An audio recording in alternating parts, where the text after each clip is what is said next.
Hello dear brothers and sisters, welcome to Sahastra IAS. આશા રાખી રહ્યો છું કે આપ સૌ ભાઈ બહેનોની તૈયારી ખૂબ એટલે ખૂબ સરસ રીતે થઈ રહી હશે. આપ લોકો મન લગાવી ખુદની ક્ષમતા પર વિશ્વાસ રાખી અને પોતાની તૈયારી કરી રહ્યા હશો.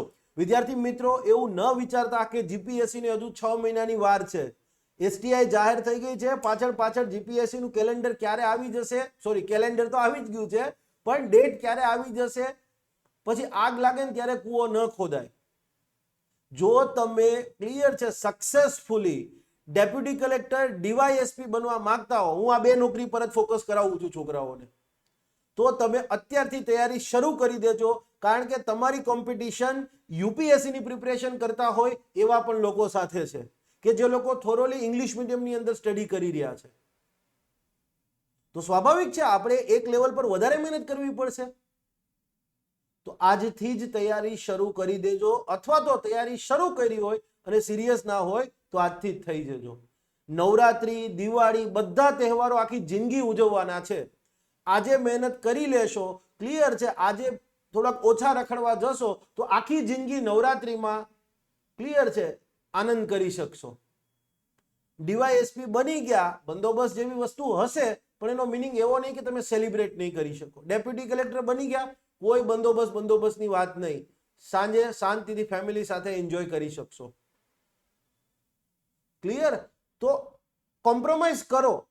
ક્લિયર છે? કોઈક વસ્તુને ના પાડતા શીખો. પાવર ઓફ સેઇંગ નો, બરાબર છે, is a very important power. તમે જ્યારે કોઈને, આપણે ઘણી વખત જોતા હોય વ્યક્તિ કે સાહેબ હું ના નથી પાડી શકતો, ના પાડતા શીખો. અને પહેલામાં પહેલી ના તમારે ખુદને પાડતા શીખવી પડશે. બધા ભાઈબંધો એમ કહે કે હાલ ને ભાઈ હવે 2 કલાકમાં શું થઈ જવાનું. એ 2 કલાકમાંથી પછી 4 કલાક બગડે, રોજ 4-4 કલાક બગડશે, 10 દિવસની 40 કલાક બગડશે. અને તમારી ખુદની એક સાયકોલોજીકલ હેબિટ થઈ જશે કે ભાઈ 2 કલાકમાં શું થઈ જવાનું, આનંદ તો કરવો જ જોઈએ ને. તો યાદ રાખો, પેલા તો ખુદને ના પાડતા શીખો કે નહીં. નહીં મીન્સ નો. બરાબર? Saying a no is not an ordinary power, it's a super power. મોટા મોટા લોકો આ વસ્તુ કહે છે. When you have a yes towards your commitments, તમારા જે લક્ષ્યાંકો છે એના પ્રત્યે જો તમે યસ કહેતા હો તો આજે ઘણી બધી વસ્તુઓને તમારે ના પાડવી પડશે, ના પાડતા શીખવું પડશે. શીખી જજો. ઓકે, કેન્દ્રીય બજેટ પર આપણું ડિસ્કશન શરૂ છે. કેન્દ્રીય બજેટના અગાઉ 3 લેક્ચર થઈ ચૂક્યા છે, અને આ 3 લેક્ચરમાં આપણે ખૂબ મહત્વપૂર્ણ મુદ્દા છે એ હાઇલાઇટ કરેલા છે. લેક્ચર 1 ની અંદર એગ્રીકલ્ચરની ઉપર વાત કરેલી હતી, એમાં સ્પેસિફિકલી કૃષિની ઉત્પાદકતા અને કૃષિની સ્થિતિસ્થાપકતાને લઈ વાત કરેલી હતી. લેક્ચર 2 ની અંદર આપણે સ્કિલ ડેવલપમેન્ટ એન્ડ એમ્પ્લોયમેન્ટ જનરેશનની અંદર વાત કરેલી હતી, અને એ પણ જોઈ ગયેલા હતા કે ઇન્ડિયાના સ્કિલ ડેવલપમેન્ટની જે આપણે વાત કરીએ છીએ એના પડકારો શું છે. લેક્ચર 3 ની અંદર મોર ઓર લેસ આપણે એમએસએમઈઝ ઉપર ડિસ્કશન જે છે એ કરેલ હતું. હવે લેક્ચર 4 જે છે, ક્લિયર છે, એની અંદર ક્લિયર છે સૌથી મહત્વપૂર્ણ બાબત જે પ્રિલિમ્સમાં વિદ્યાર્થીઓને મૂંઝવતી હોય છે, મગજનો લોડ આપતી હોય છે, એવી બાબત છે ડેટા. બજેટમાં તો ઘણો બધો ડેટા આવે, આ ડેફિસિટ, તે ડેફિસિટ, આ રેશિયો, ક્લિયર છે, ફલાણું, આ તે ઘણું બધી વસ્તુઓ. તો એમાંથી કેટલું યાદ રાખવું, કેટલું યાદ ન રાખવું, છોકરાઓને બહુ કન્ફ્યુઝન થતું હોય છે. બિલકુલ એટલે બિલકુલ કન્ફ્યુઝ નથી થવાનું. આ લેક્ચરમાં હું જેટલો ડેટા તમને આપું, ક્લિયર છે, એટલો જ ડેટા તમારે અને એ જ રીતે યાદ રાખવાનો છે, એની બહારનો કશો નહીં આવે. જાઓ. અને બધો ડેટા ક્લિયર છે મેં પબ્લિક ડોમેનમાંથી જ લીધેલો છે. નાણામંત્રીની બજેટ સ્પીચ હોય તો ખાલી એ બજેટ સ્પીચ પૂરતું નથી, ક્લિયર છે, બીજી ઘણા બધા ડોક્યુમેન્ટ્સ છે એ સરકાર રિલીઝ કરતી હોય છે. તો એનો અભ્યાસ કર્યા પછી આ લેક્ચર બનેલો છે. આ લેક્ચર કોઈ જ એટલે કોઈ ન્યૂઝપેપરમાં કે કોઈ જ એટલે કોઈ ઇન્સ્ટિટ્યૂટની જે બુક્સ હશે એમાં નહીં હોય. ક્લિયર છે? તો આ પહેલા જ યાદ રાખજો. તો ચલો શરૂઆત કરીએ. હા, ડેટા એનાલિટિક્સની વાત કરીએ, પણ એ પહેલા આપણે ક્લિયર છે બજેટમાં કેટલીક બીજી મહત્વપૂર્ણ જોગવાઈઓ છે કે જે બાકી બચેલી છે એને ડિસ્કસ કરીશું, પછી ડેટા એનાલિટિક્સ પર જઈશું. અને શો શરૂ કરીએ એ પહેલા તમારી સ્ક્રીન ઉપર તમને કંઈક દેખાતું હશે, ક્લિયર છે, મેં ઓગસ્ટમાં આ ચેલેન્જ આપેલી હતી. આ બજેટ સ્પીચનો પાર્ટ છે. Budget speech. અને એમાં કીધું હતું કે મુદ્દા નંબર 83, 84, 85, 86 અને 87, આ 5 મુદ્દામાં ક્લિયર છે જે એક પ્રકારનો વિરોધાભાસ અથવા તો એક પ્રકારનો તફાવત ડિફરન્સ જે છે એ જે કોઈ પણ વ્યક્તિ કહી દેશે ક્લિયર છે, અને ઇકોનોમીનો આપણે 6 મહિનાનો કોર્સ છે એ કોઈ પણ જાતના ચાર્જ લીધા વગર આપીશું. યસ.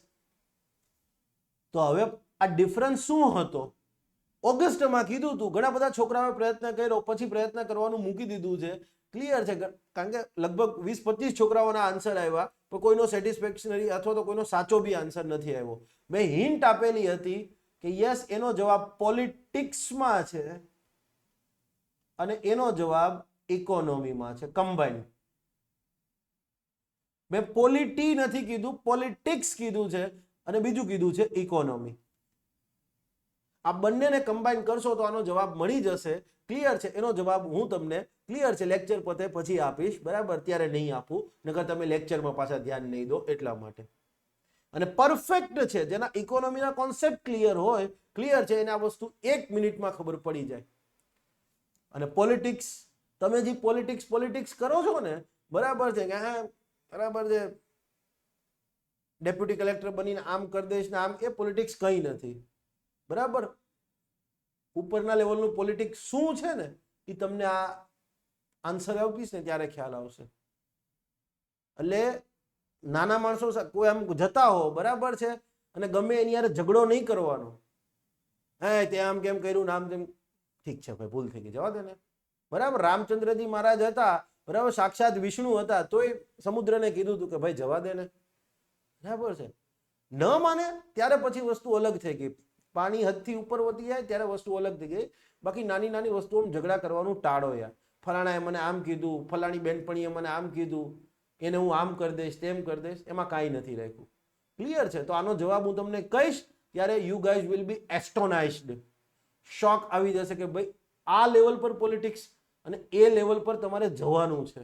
હું તો એમ કહું છું કે વધુ ને વધુ વિદ્યાર્થીઓ આપણા યુપીએસસી પાસ થાય, પણ ત્યાં આ તમારે સમજવું પડશે. એમને ત્યાં વારો નથી આવતો મિનિસ્ટ્રી ઓફ ફાઇનાન્સમાં. ક્લિયર? ઓકે. અને એક બહુ ફેમસ, મેં ઘણી બધી વાર લેક્ચરોમાં કીધું છે કે બજેટ બનાવતો જે વિભાગ છે ને, ડિપાર્ટમેન્ટ ઓફ ઇકોનોમિક અફેર્સ, એના સેક્શન ઓફિસરનો પણ એક રૂઆબ હોય છે. ઘણા વિભાગના ડાયરેક્ટરનો રૂઆબ નથી હોતો, એટલો આ ડિપાર્ટમેન્ટ ઓફ ઇકોનોમિક અફેર્સના સેક્શન ઓફિસરનો રૂઆબ હોય છે. એના સેક્રેટરીની તો વાત જ જતી રહી. સ્ટેપ બાય સ્ટેપ ડિસ્કસ કરીશું. ચલો, ક્લિયર છે? પહેલા આપણે મેઇન વાત પર આવી જઈએ.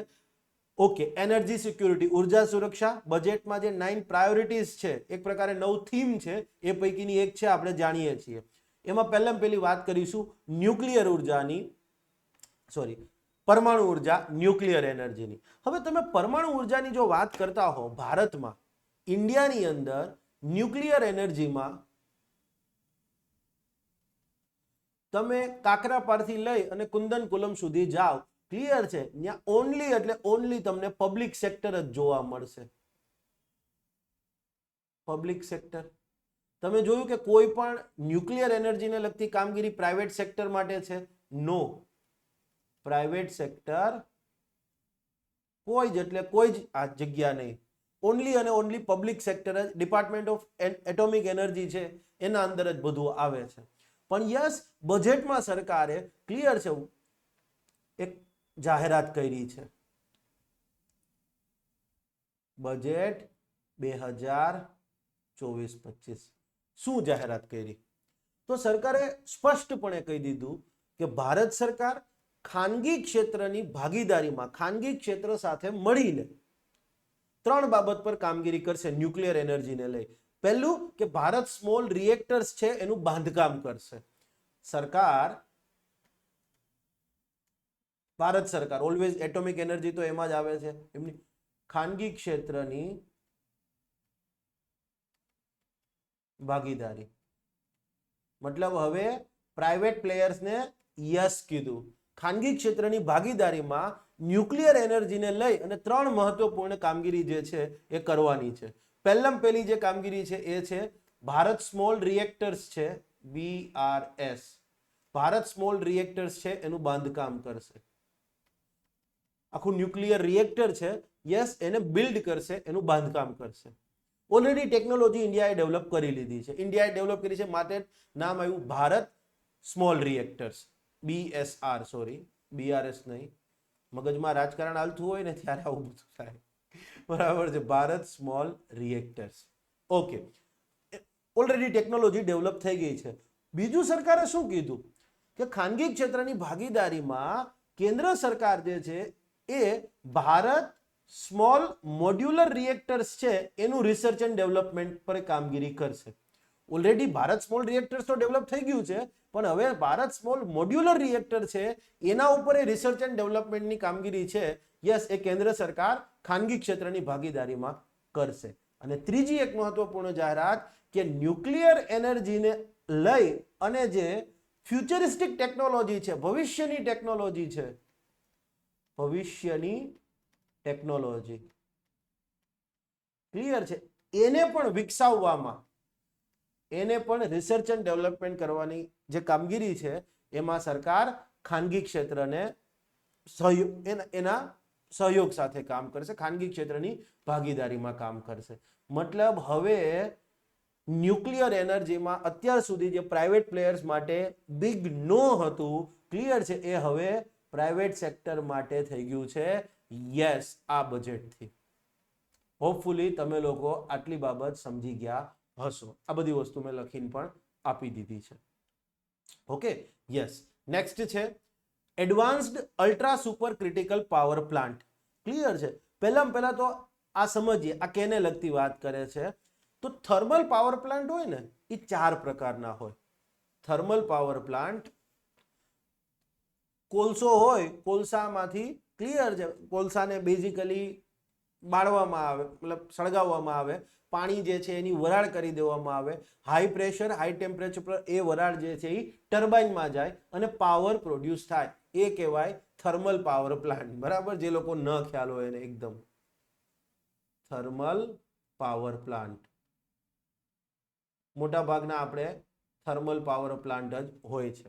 હવે આ થર્મલ પાવર પ્લાન્ટ છે, માનો કે ન ખ્યાલ હોય તો આપણે અમદાવાદ પેલું જે ટોરેન્ટ પાવર નથી, એ થર્મલ પાવર પ્લાન્ટ છે. લો આના, યસ, ગાંધીનગરમાં આઈ થિંક હા આવેલો જ છે થર્મલ પાવર પ્લાન્ટ, પણ નામ મને યાદ નથી. તમને યદ હોય તો કમેન્ટ કરી દેજો. અમદાવાદ વાળો જે ટોરેન્ટ પાવર પ્લાન્ટ છે, ક્લિયર છે, એ થર્મલ પાવર પ્લાન્ટ છે. ઓકે, હવે થર્મલ પાવર પ્લાન્ટ જે છે, યસ, એ 4 ટાઈપના હોય. ક્લિયર છે. સરકારે, ભારત સરકારે, ભારતની અંદર વાત કરીએ ત્યારે, એક છે સબ ક્રિટિકલ, મેં આગળ બધું લખીને આપી દીધું છે, ડોન્ટ વરી.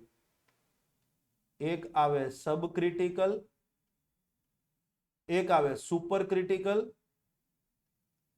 તમારે યાદ રાખવાની કોઈ જરૂર નથી આ બધી વસ્તુઓ, જસ્ટ ખાલી તમને આગળનું સમજાવવા માટે બેઝિક વાત કરી રહ્યો છું. એક આવે ultra super critical, ultra super critical, અને એક આવે advanced ultra super critical. Okay, આ 4માં ડિફરન્સ શું છે? તો કે જેમ જેમ તમે, ક્લિયર છે, બેટર વર્ઝન પર જશો, ઓબ્વિયસલી જેમ જેમ તમે સબ ક્રિટિકલમાંથી સુપર ક્રિટિકલ એડવાન્સ વર્ઝન થયું, અલ્ટ્રા સુપર ક્રિટિકલ એના કરતા એડવાન્સ વર્ઝન થયું, ક્લિયર છે, અને એડવાન્સ્ડ અલ્ટ્રા સુપર ક્રિટિકલ જુઓ તો એ સૌથી સારામાં સારું વર્ઝન થયું. તો જેમ જેમ તમે સ્ટેપ બાય સ્ટેપ અપ જાઓ, ક્લિયર છે, એમ એ પાવર પ્લાન્ટ જે છે એની એફિશિયન્સી બહુ વધારે આવે. એફિશિયન્સી એટલે કે વધુ, એક જ સિમ્પલી સમજવા માટે 100 ટન કોલસો છે તો એમાંથી સબ ક્રિટિકલમાંથી જે વીજળી ઉત્પન્ન થતી હશે એના કરતા સુપર ક્રિટિકલમાં વધુ વીજળી ઉત્પન્ન થાય, એના કરતા અલ્ટ્રા સુપર ક્રિટિકલમાં વધારે વીજળી ઉત્પન્ન થતી હશે, અને એના સૌથી વધારે એડવાન્સ અલ્ટ્રા સુપર ક્રિટિકલ. કોલસો સેમ જ છે, કોલસો 100 ટન જ છે, પણ પાવર પ્રોડ્યુસ કરવાની જે કેપેબિલિટી છે, ક્લિયર છે, અલ્ટિમેટલી આગળ વધતી જશે. તો આ એડવાન્સ અલ્ટ્રા સુપર ક્રિટિકલ જે પાવર ટેકનોલોજી છે એ ઇન્ડિયાએ ઘર આંગણે વિકસાવેલી છે, સ્વદેશીપણે વિકસાવવામાં આવી છે. ફોરેનમાં બી છે, આવી છે. 2016 ની અંદર ભારત સરકારે એપ્રુવલ આપી દીધું હતું, અને યસ, આ ફાઇનલી 2022 સુધીમાં એને ડેવલપ કરી ચૂક્યા, અને હવે એને, ક્લિયર છે, આપણે ઓન ફિલ્ડ લાવવાની છે. તો કોને કોને ડેવલપ કરી છે, કદાચ તમને એવું પૂછી લે તો યસ, આ ડેવલપ કરવામાં NTPC national thermal power corporation, okay, ભેલ Bharatiya heavy electronics limited plus Indira Gandhi centre for atomic research. આ ત્રણેય સંયુક્તપણે ભેગા થઈ અને advance ultra super critical power plant technology છે એ ડેવલપ કરેલી છે.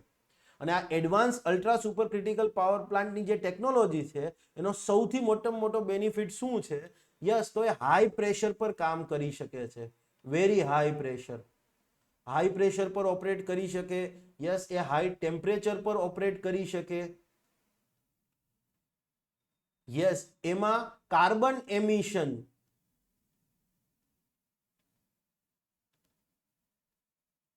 ઓછું થાય.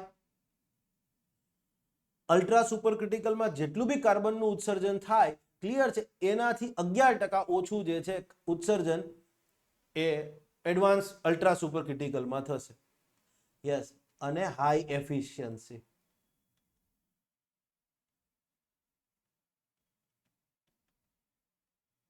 એકચ્યુઅલી જે થર્મલ ટર્બાઇન હોય ને, બરાબર છે, મને હું મિકેનિકલ એન્જિનિયર નથી, પણ સરકારના ડોક્યુમેન્ટમાં જે લખેલું છે એ હું બોલી રહ્યો છું, બરાબર છે, અને મને સાચું લાગે છે કે બેઝિકલી શું હોય છે, તમે કોલસો છે એને સળગાવી દેવામાં આવે, પાણીની વરાળ કરી દેવામાં આવે, એટલે એ વરાળ ઓબ્વિયસલી હાઈ ટેમ્પરેચર પર હશે, એનું પ્રેશર પણ આગળ જતા હાઈ રાખવામાં આવ્યું કારણ કે આપણે ટર્બાઇન ફેરવવાનું છે. યસ, પણ હવે એવું છે કે એ વરાળ બને ત્યાંથી ટર્બાઇન સુધી પહોંચાડીએ ને ત્યાં સુધીમાં ક્લિયર છે એનું ટેમ્પરેચર બી ડાઉન થઈ જાય, ક્લિયર છે, યસ, એનું પ્રેશર પણ ઓછું થઈ જાય. તો પરંતુ જો આપણે એ જે વરાળ છે, ક્લિયર છે, એને હાઈ ટેમ્પરેચર અને હાઈ પ્રેશરમાં જ ક્લિયર છે ટર્બાઇન સુધી પહોંચાડી શકીએ તો યસ, એ આપણને ક્લિયર છે વધુ પાવર પ્રોડ્યુસ કરીને આપશે, અને એ જ છે હાઈ એફિશિયન્સી. આ બધી તમને તુલના આપી દીધી છે, આ ખાલી સમજૂતી માટે જ છે. ક્લિયર છે, આને કોઈ તમારે યાદ રાખવાની જરૂર નથી, આ માત્ર સમજૂતી માટે. યસ, વળી પાછા કોઈ આને ગોખવા ના માંડતા, માત્ર સમજૂતી માટે જ. ક્લિયર છે, અહીં તમને સ્પષ્ટપણે દેખાતું હશે કે ઇન્ડિયા છે તો ઇન્ડિયાએ જો સબ ક્રિટિકલ ટેકનોલોજી 70ના દાયકાથી લઈ 2000નો દાયકો આવ્યો ત્યાં સુધી આપણે સબ ક્રિટિકલમાં જ ઓપરેટ કરતા હતા. 35% એફિશિયન્સી જ હતી. ક્લિયર છે. પ્રેશર તો કે 175 બાર, ટેમ્પરેચર 565 ડિગ્રી જેટલું હતું. પણ 2010ની સુધીમાં આપણે સુપર ક્રિટિકલ ટેકનોલોજી વિકસાવી ચૂક્યા. ત્યારે પ્રેશર તમે જુઓ થોડું વધી ગયું આના કરતા, 175 બાર કરતા. યસ, 247 બાર થઈ ગયું. કેપેસિટી પણ વધી ગઈ તમે જુઓ. યસ, એફિશિયન્સી પણ સીધી 5% વધી. અલ્ટ્રા સુપર ક્રિટિકલ 2013 થી 2014 ની વચ્ચે આપણે ડેવલપ કરી ચૂક્યા, તો એમાં પણ કેપેસિટી છે, સામે પ્રેશર પણ વધ્યું, ટેમ્પરેચર પણ વધ્યું. યસ, એફિશિયન્સી અગેન વધી ગઈ, અને 2%ની એફિશિયન્સીનો વધારો બહુ મોટો વધારો કહેવાય. એડવાન્સ અલ્ટ્રા સુપર ક્રિટિકલ 2017 થી 2022માં ડેવલપ કરી ચૂક્યા. ક્લિયર છે. યસ, એની કેપેસિટી 800 મેગાવોટથી વધારે હોય, પ્રેશર 312 જેટલું.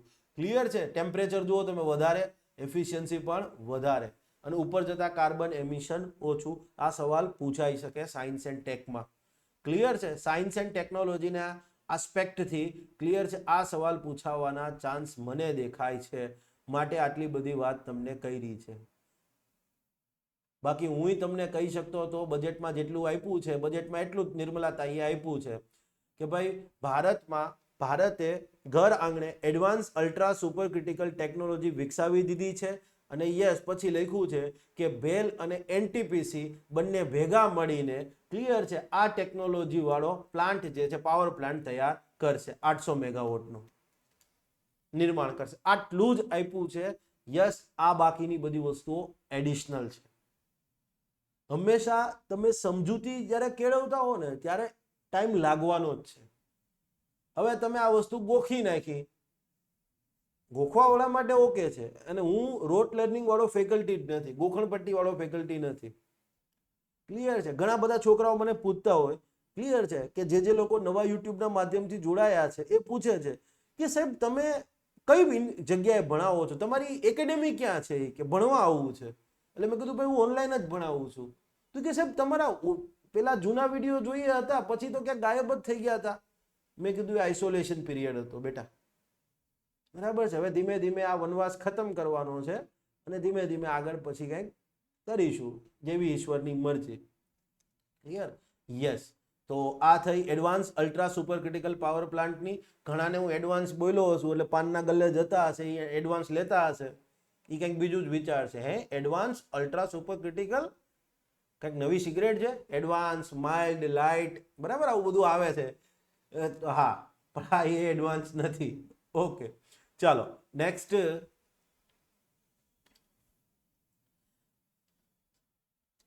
હવે શું કહે છે? આ સિમ્પલ આટલું સ્ટેટમેન્ટ આપ્યું છે. નિર્મલા સીતારામનજી આટલું બજેટ સ્પીચમાં બોલેલા છે, એનું ગુજરાતી મેં પ્લેન કરીને આપ્યું છે. એવું કીધું છે કે હાર્ડ ટુ અબેટ કહી શકાય એવા ઉદ્યોગોને એનર્જી એફિશિયન્સીના ટાર્ગેટથી, એનર્જી એફિશિયન્સીના લક્ષ્યાંકોથી એમિશનના ટાર્ગેટ, એમિશનના લક્ષ્યાંકો તરફ લઈ જવાનો એક રોડ મેપ તૈયાર કરવામાં આવશે. તો પહેલામાં પહેલો પ્રશ્ન એ થાય કે આ હાર્ડ ટુ અબેટ ઇન્ડસ્ટ્રી એટલે શું? વિચારો જી, કેવી ઇન્ડસ્ટ્રી હશે? હાર્ડ ટુ અબેટ ઇન્ડસ્ટ્રી અથવા ઉદ્યોગો એટલે કેવા ઉદ્યોગો? તો સિમ્પલ એનો જવાબ છે એવા ઉદ્યોગો કે જેમાં કાર્બન એમિશન બહુ વધારે પ્રમાણમાં થતું હોય અને યસ એને ઘટાડવું બહુ મોટો પડકાર હોય. એવા ઉદ્યોગો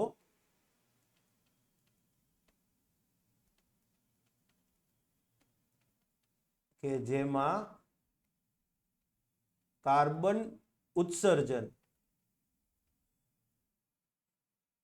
અતિ વધારે થતું હોય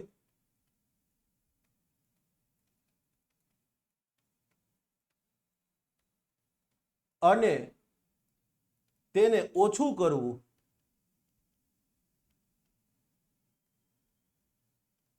બહુ મોટો પડકાર હોય, ઘટાડી શકાય જ નહીં.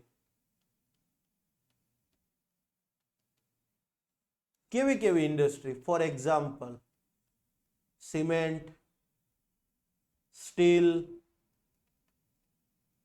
થર્મલ પાવર પ્લાન્ટ,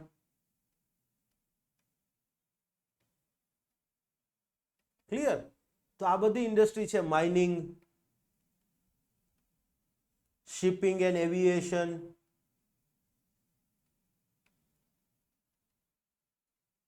આ બધી ઇન્ડસ્ટ્રી છે એને હાર્ડ ટુ અબેટ ઇન્ડસ્ટ્રી કહી શકાય. કારણ કે એની અંદર ક્લિયર છે કાર્બનનું એમિશન, CO2 એમિશન ઉત્સર્જન છે બહુ હાયર લેવલ પર થતું, બહુ વધુ પ્રમાણમાં થતું હોય અને એને ઘટાડવું બહુ એટલે બહુ ચેલેન્જિંગ વસ્તુ છે. માટે એને કહેવાય હાર્ડ ટુ અબેટ. અબેટ એટલે શમન, ઘટાડવું. હાર્ડ એટલે મુશ્કેલ, કે ભાઈ ઉત્સર્જન છે એ બહુ વધારે થાય છે ને એને ઘટાડવું બહુ મુશ્કેલ છે, માટે કહીએ આપણે એને હાર્ડ ટુ અબેટ ઇન્ડસ્ટ્રી. તો વર્તમાનમાં આ જે હાર્ડ ટુ અબેટ ઇન્ડસ્ટ્રી છે એને સરકારે એનર્જી એફિશિયન્સીના ટાર્ગેટ અચીવ કરવાનું કીધું છે કે ભાઈ તમારા ત્યાંથી તમે ઉત્સર્જન કરો કાંઈ વાંધો નહીં, પણ યસ તમારે આટલી એફિશિયન્સી સાથે કામ કરવું પડશે. XYZ નંબર આપેલ સરકારે નક્કી કર્યા હોય એટલી તો એફિશિયન્સી તમારે મેળવવી જ પડશે. દરેક ઇન્ડસ્ટ્રી વાઇઝ એફિશિયન્સીના ટાર્ગેટ અલગ અલગ હોય અને એફિશિયન્સી મેજર પણ અલગ અલગ રીતે થતી હોય, એને ડિસ્કસ નહીં કરીએ. અત્યાર સુધી શું હતું કે ઉત્સર્જન ગમે એટલું કરો કાંઈ વાંધો નહીં, પણ એફિશિયન્સી તો મેન્ટેન કરવી પડશે. સરકારે કહી દીધું કે હવે એ ચાલશે નહીં. ઉત્સર્જન ગમે એટલું કરી શકતા હતા પણ એફિશિયન્સી મેન્ટેન કરવાની. તો હવે સરકારે શું કહી દીધું કે આવા બધા ઇન્ડસ્ટ્રી માટે એમિશનના લક્ષ્યાંકો, કે હવે તમે કેટલું એમિશન કરશો એનો ટાર્ગેટ આપવામાં આવશે. આટલા ગીગાટન કાર્બન ડાયોક્સાઇડથી, આટલા ગીગાટન CO2 થી વધારે તમે એમિશન નહીં કરી શકો. અત્યાર સુધી એફિશિયન્સી પર ફોકસ કરતા હતા પણ હવે કે એને એમિશન માટેના ટાર્ગેટ તરફ લઈ જવા માટેનો એક રોડમેપ સરકાર તૈયાર કરશે, આવું કીધું છે. જસ્ટ ખાલી જોઈએ શું કરે છે સરકાર. Okay, infrastructure. ઇન્ફ્રાસ્ટ્રક્ચરમાં કોઈ એવી બહુ મેજર પોલિસી ડિસ્કસ નથી કરવામાં આવી. સિમ્પલી બે ડેટા છે એ તમારે યાદ રાખવાના છે. પહેલું ઇન્ફ્રાસ્ટ્રક્ચર નિર્માણ પરનો ખર્ચ કેટલો થશે વર્ષ 2024-25માં. ક્લિયર છે? ઇન્ફ્રાસ્ટ્રક્ચર ડેવલપમેન્ટની વાત કરીએ, કેપિટલ એક્સપેન્ડિચર ક્લિયર છે તો એ કેટલો છે? ભારત સરકારના બજેટ એસ્ટિમેટ મુજબ 6 એકડા મૂકી દેવાના. મૂડી ખર્ચ, મૂડી ખર્ચ પેટે બજેટ 2024-25 અન્વયે કેટલો ખર્ચ કે કેટલી ફાળવણી કરવામાં આવી છે? ક્લિયર છે, 7 એકડા, સોરી સ્લીપ ઓફ ટંગ, બરાબર. 11,11,111 કરોડ રૂપિયા જે છે યસ એ આ વખતે ફાળવણી થયેલા છે બજેટ અંતર્ગત, જે જીડીપીના 3.4% જેટલી રહેશે. આ બંને એમસીક્યુ જે છે એ તમારે યાદ રાખવાના છે. આ ફિગર પણ પૂછાઈ શકે, યસ, અને આ પર્સન્ટેજ પણ પૂછાઈ શકે, બે યાદ રાખવાના છે. મને બહુ ઈઝી જ છે, જુઓ કેટલી વખત એકડા મૂકી દેવાના, 7 એકડા મૂકી દેવાના એટલે ફિગર મળશે કે મૂડી ખર્ચ કેટલો અને એ જીડીપી ના કેટલા ટકા, તો કે 3.4%. ઓકે. આ સિવાય કોવિડ પછી કેન્દ્ર સરકારે એક યોજના લાવેલી હતી અને એ યોજના long term assistance to state government, આવું નામ હતું. 2021 ના બજેટમાં હતી, આપણે ડિસ્કસ પણ કરેલી છે. ઓકે. હવે એમાં શું હતું, તો કોવિડ પછી લોકડાઉન રહ્યું, બધા રાજ્યની સરકારોની આવક ઓછી થઈ. યસ, સ્વાભાવિક છે, લોકો બહાર નીકળ્યા જ નહીં તો જીએસટી જશે ને, જીએસટી થશે ને તો આવક છે નહીં, તો રાજ્યની મહેસૂલી આવકો ઘટી હતી. હવે રાજ્ય સરકારની આવક ઘટી હતી, રાજ્ય સરકારને પેટ્રોલ ડીઝલમાંથી જે ટેક્સ મળે છે વેટ, તો લોકો બહાર જ નથી નીકળ્યા, લોકડાઉન હતું, પેટ્રોલ ડીઝલ ક્યાં વેચાવાનો વાત જ આવી હતી. ખ્યાલ આવ્યો તમને? તો રાજ્ય સરકારની આવકો ઘટી હતી, તો એ સમયે હવે માનો કે રાજ્ય સરકારના પોતાના રોડ ડેવલપમેન્ટના, ગામડાની અંદર રોડ બનાવવાનો પ્રોજેક્ટ હોય, એમના પોતાના શિક્ષણના, હોસ્પિટલના કે બીજા કોઈ પણ ઇન્ડસ્ટ્રીને લગતા પ્રોજેક્ટ હોય, તો એને કઈ રીતે પછી સરકાર ફંડ આપી શકે? તો એ ટાઈમે કેન્દ્ર સરકારે એક યોજના લાવી હતી, long term assistance to state government.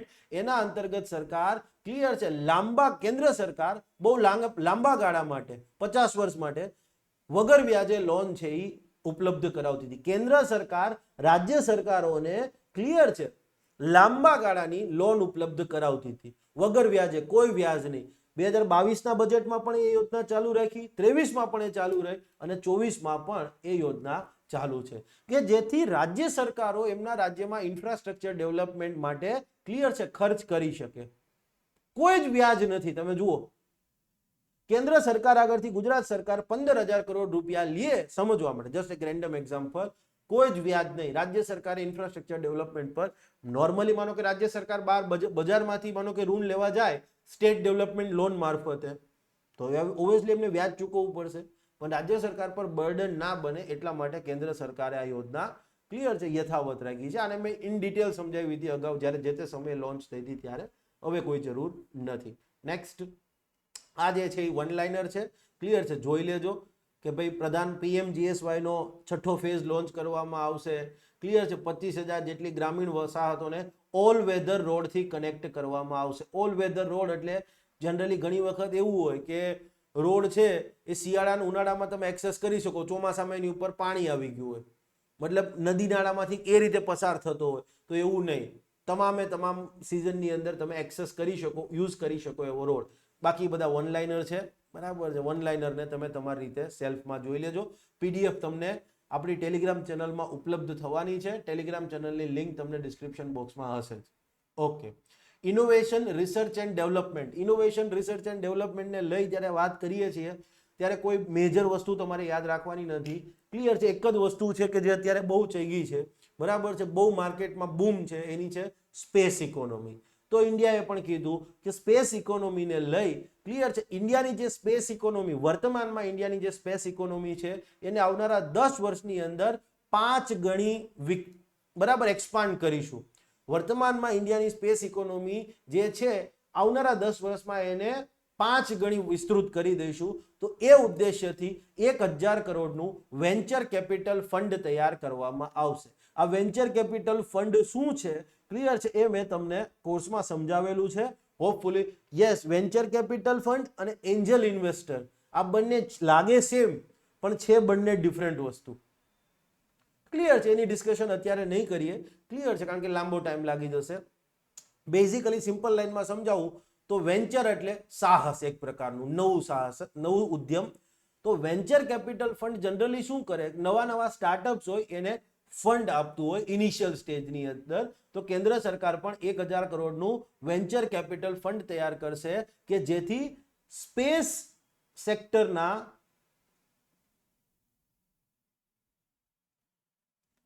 જે સ્ટાર્ટઅપ્સ હશે, યસ, એને ઇનિશિયલ ફંડ આપી શકે. ફંડ જે છે એ ઇનિશિયલી સરકાર આપશે. પણ એક વસ્તુ અગેન અહીંયા હું રિમાઇન્ડ કરીશ, બરાબર છે, કે આ વેન્ચર કેપિટલ ફંડ છે એનું મેનેજમેન્ટ છે એ બ્યુરોક્રેટ્સને ન આપતા. ક્લિયર છે? વેન્ચર કેપિટલ ફંડ છે, યસ, એનું મેનેજમેન્ટ બ્યુરોક્રેસીને નહીં આપવાનું, નકર અગેન વિક્ટિમ ઓફ બ્યુરોક્રેસી બની જશે. વેન્ચર કેપિટલ ફંડનું જે મેનેજમેન્ટ છે એના માટે પ્રોફેશનલ્સ હોય છે, એમને જ સરકારે આપવું જોઈએ. કારણ કે એમને અંદાજ હોય કે ભવિષ્યમાં કઈ વસ્તુમાં વધુ રિટર્ન મળશે. વેન્ચર કેપિટલ, કોઈ પણ વેન્ચર કેપિટલ એમનેમ ફંડ ન આપે હો. ઓયોમાં એક વ્યક્તિ હતા, એમને ઇનિશિયલ ડેઝમાં ઇન્વેસ્ટમેન્ટ કર્યું હતું એઝ અ વેન્ચર કેપિટલિસ્ટ તરીકે, અને જ્યારે એ ઓયોમાંથી નીકળ્યા, ક્લિયર છે, એમને પોતાનું રોકાણ વેચ્યું, 280 ગણું રિટર્ન મેળવ્યું હતું. 1 કરોડ રૂપિયા એમને માનો કે ઇન્વેસ્ટ કર્યા હતા, તો પાછળ એમને જ્યારે બહાર નીકળ્યા ત્યારે 280 કરોડ રૂપિયાના એમને રિટર્ન મળ્યા. બરાબર છે? 1 કરોડના ઇન્વેસ્ટમેન્ટ. યસ. હવે આપણા કયા બ્યુરોક્રેટ્સમાં એ કેપેબિલિટી છે? બિલકુલ નથી. ઓનેસ્ટલી સ્પીકિંગ વાત કરી રહ્યો છું. અને હું નથી કહી રહ્યો, ઘણા બધા મોટા મોટા જે પોલિસી થિંકર્સ છે એ કહે છે. સંજીવ વર્મા સર બી કહેતા હતા કે આઈએએસ દરેક વ્યક્તિ માટેનું સોલ્યુશન નથી. આપણે કોઈ પણ, તમે જો ઇન્ડિયામાં આઈએએસ નો ચામ કેમ છે? લોકો આઈપીએસ બની જાય, આઈઆરએસ બની જાય, 2 વર્ષ 3 વર્ષ સુધી પ્રયત્ન કરે છે, પણ આઈએએસ બનવું છે. રીઝન કે આપણે કંઈ પણ નવું કરીએ, આઈએએસ ની અધ્યક્ષતામાં કમિટી. હવે એ ભલે આઈએએસ પોતે બીએ વિથ અથવા એમએ વિથ હિસ્ટ્રી થયેલા હોય. ક્લિયર છે? હું કોઈ આ બ્યુરોક્રેટ્સની ટીકા નથી કરવા માંગતો, પણ બ્યુરોક્રેટ્સ કેન મેનેજ, બરાબર છે, ગવર્મેન્ટની યોજનાને સારી રીતે લાગુ કરી શકે. કદાચ સમજવા માટે એ 30 વર્ષ બ્યુરોક્રેસીમાં રહે છે. કલેક્ટરથી લઈ અને સચિવ સુધી પહોંચે છે, ભારત સરકારના સચિવ સુધી પહોંચે છે. ચલો 35 વર્ષની નોકરી છે એની, પણ એમાં ક્યાંય એને બિઝનેસ મેનેજમેન્ટ નથી કર્યો. કોઈ એટલે કોઈ જગ્યાએ બિઝનેસને મેનેજ નથી કર્યા. એમને શું મેનેજ કર્યું છે? સરકારની યોજનાઓ. બાકી તો અત્યાર સુધી એર ઇન્ડિયા ખાડે ગઈ હોય. એર ઇન્ડિયાની હાલત તમે જુઓ, હાવ ખાડે ગઈ હતી. ટાટા ગ્રુપે ખરીદી. આવનારા 10 વર્ષમાં એર ઇન્ડિયા ક્યાં હશે? કેમ? તો કે પ્રોફેશનલી એને મેનેજ કરવામાં આવે છે. ખ્યાલ આવ્યો?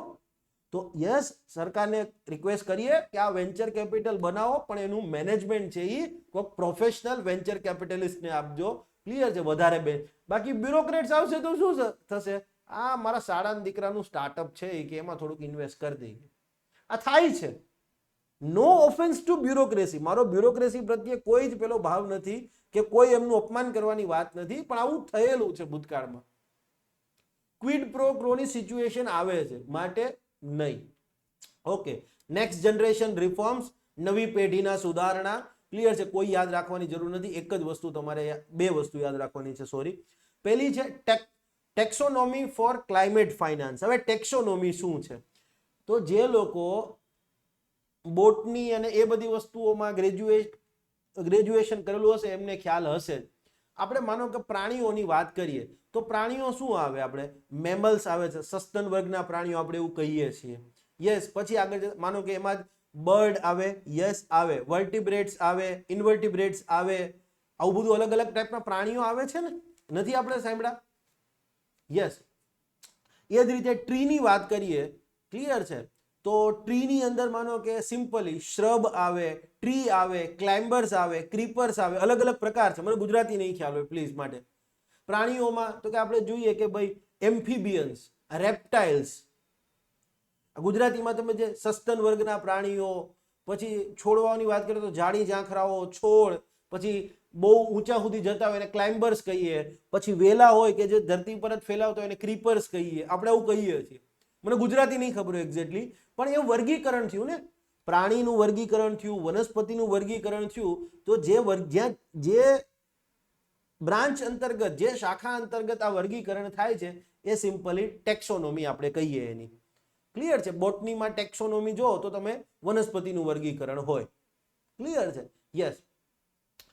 તો હવે ક્લાઇમેટ ફાઇનાન્સ માટેની પણ ટેક્સોનોમી સરકાર ડેવલપ કરશે. બેઝિકલી એનાથી ફાયદો શું થશે? કે આજે તમે વિચાર કરો, ક્લાઇમેટ ચેન્જ સામે આપણે લડાઈ લડી રહ્યા છીએ, તો 2 બાબત બહુ મહત્વની છે. એક છે ક્લાઇમેટ એડોપ્શન અને એક છે ક્લાઇમેટ મિટિગેશન. ક્લાઇમેટ એડોપ્શન એટલે કે ક્લાઇમેટ ચેન્જની સાથે જે બદલાવ થઈ રહ્યો છે એની સાથે આપણે ઢળી જઈએ, એને એડોપ્ટ કરી લઈએ, એને સ્વીકારી લઈએ. અને મિટિગેશન એટલે એવા પ્રયત્ન કરીએ કે યસ ક્લાઇમેટ ચેન્જ જે છે એને રિવર્સ કરી શકાય, ટેમ્પરેચર ઘટાડીએ, ક્લાઇમેટ ચેન્જને શમન કરવાની વાત કરે. એડોપ્શન એટલે શું કે આજે સમજવા માટે થર્મલ પાવર પ્લાન્ટથી આપણે સોલાર એનર્જી તરફ જઈ રહ્યા છીએ, એ એડોપ્શનની વાત છે કે ભાઈ હા હવે વધારવાનું નથી, પણ યસ કાર્બન સેક્વિસ્ટ્રેશનની વાત કરીએ છીએ, કાર્બનને હવામાંથી ઓછો કરી રહીએ છીએ, CO2 એમિશન ઘટાડીએ છીએ, તો એ મિટિગેશનની વાત કરે છે. ઘણાને એ જ ખબર નથી ક્લાઇમેટ એડોપ્શન અને મિટિગેશનનો ડિફરન્સ શું છે. તો આજે ક્લાઇમેટ ચેન્જ સામેની આપણે લડાઈ લડી રહ્યા છીએ ત્યારે જે તે પ્રોજેક્ટ છે યસ એ ક્લાઇમેટ ચેન્જની દ્રષ્ટિએ કેટલો સસ્ટેનેબલ છે એ કઈ રીતે ખબર પડશે? તો આ ટેક્સોનોમીના આધારે ખબર પડશે કે કયો પ્રોજેક્ટ કેટલો સસ્ટેનેબલ છે, કેટલો વધુ સસ્ટેનેબલ છે, કેટલો ઓછો સસ્ટેનેબલ છે. અને આ ટેક્સોનોમીના કારણે બેનિફિટ શું થશે? તો મોટી મોટી જે બેંકો છે, ફાઇનાન્સિયર્સ છે, એમને ખ્યાલ આવશે કે સસ્ટેનેબલ પ્રોજેક્ટ છે, ચલો ફંડ આપો. ક્લિયર છે? સસ્ટેનેબલ નથી તો પછી ફંડ નહીં મળે અથવા ઓછું મળશે. આ બહુ હાયર લેવલ પરનું ડિસ્કશન છે, બરાબર. હજી તમારે આવશે નહીં, તમતા ચિંતા ન કરતા. ક્લિયર છે? કારણ કે નિર્મલાતાઈ પોતે સીએ છે ને, એટલે એમને આ બધી વસ્તુઓ બહુ સારી રીતે ખ્યાલ હોય. ક્લિયર છે? માટે ડે બાય ડે કંઈક નવું આવું લાવી રહ્યા છે, સારી વસ્તુ છે.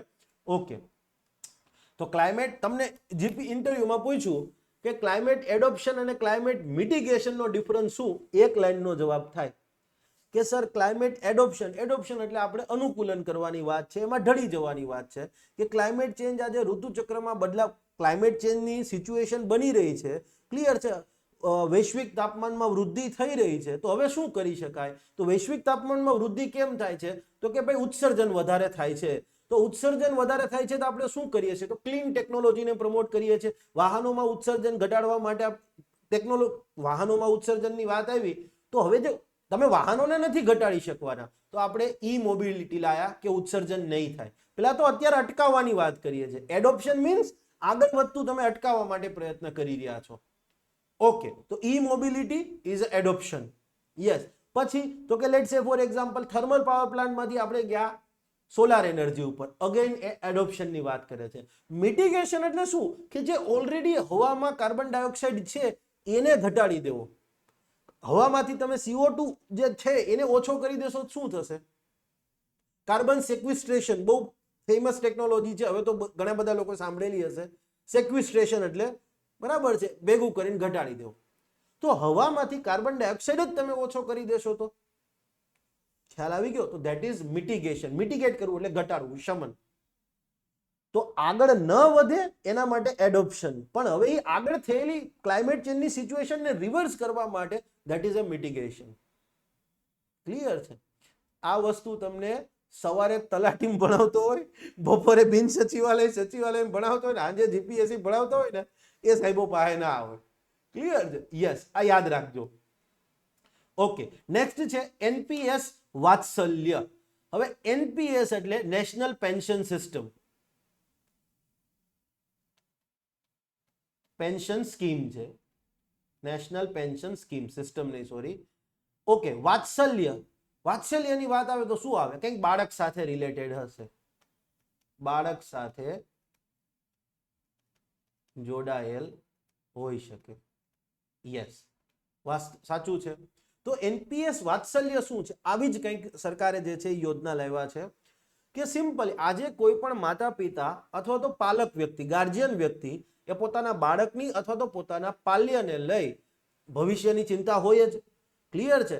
તો હવે એ પોતાના બાળક માટે અથવા તો પાલ્ય માટે ક્લિયર છે પેન્શન સ્કીમ હેઠળ ક્લિયર છે કોઈ એકાઉન્ટ ખોલાવવા માંગતા હોય તો અત્યાર સુધી તો ન ખોલાવી શકતા, તો હવે નેશનલ પેન્શન સ્કીમ હેઠળ એનપીએસ વાત્સલ્ય કરી અને એકાઉન્ટ ખોલાવી શકશે.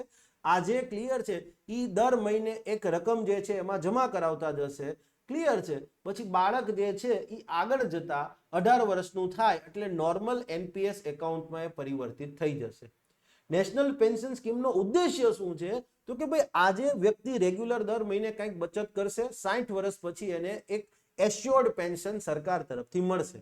તો મા બાપ બાળક પ્રત્યે ચિંતિત હોય તો યસ એ શરૂઆતથી જ એનપીએસ વાત્સલ્ય ઓપન કરશે. પોતાની રકમમાંથી એક રકમ જે છે પોતાના બાળક માટે રાખશે. ક્લિયર છે? અને બાળક 18 વર્ષનું થાય એટલે એનું નોર્મલ એનપીએસ એકાઉન્ટ થઈ જશે. પછી જ્યાં આગળ કામ કરે બાળક એમાંથી પોતાની રીતે એમાં એડ કરશે. મા બાપ બાળક માટે બધુંય કરે છે સંતાન માટે, પણ એ સંતાન ખબર નહીં 18 વર્ષનું થાય પછી એનામાં કોણ જાણે કોની રૂહ આવી જાય છે.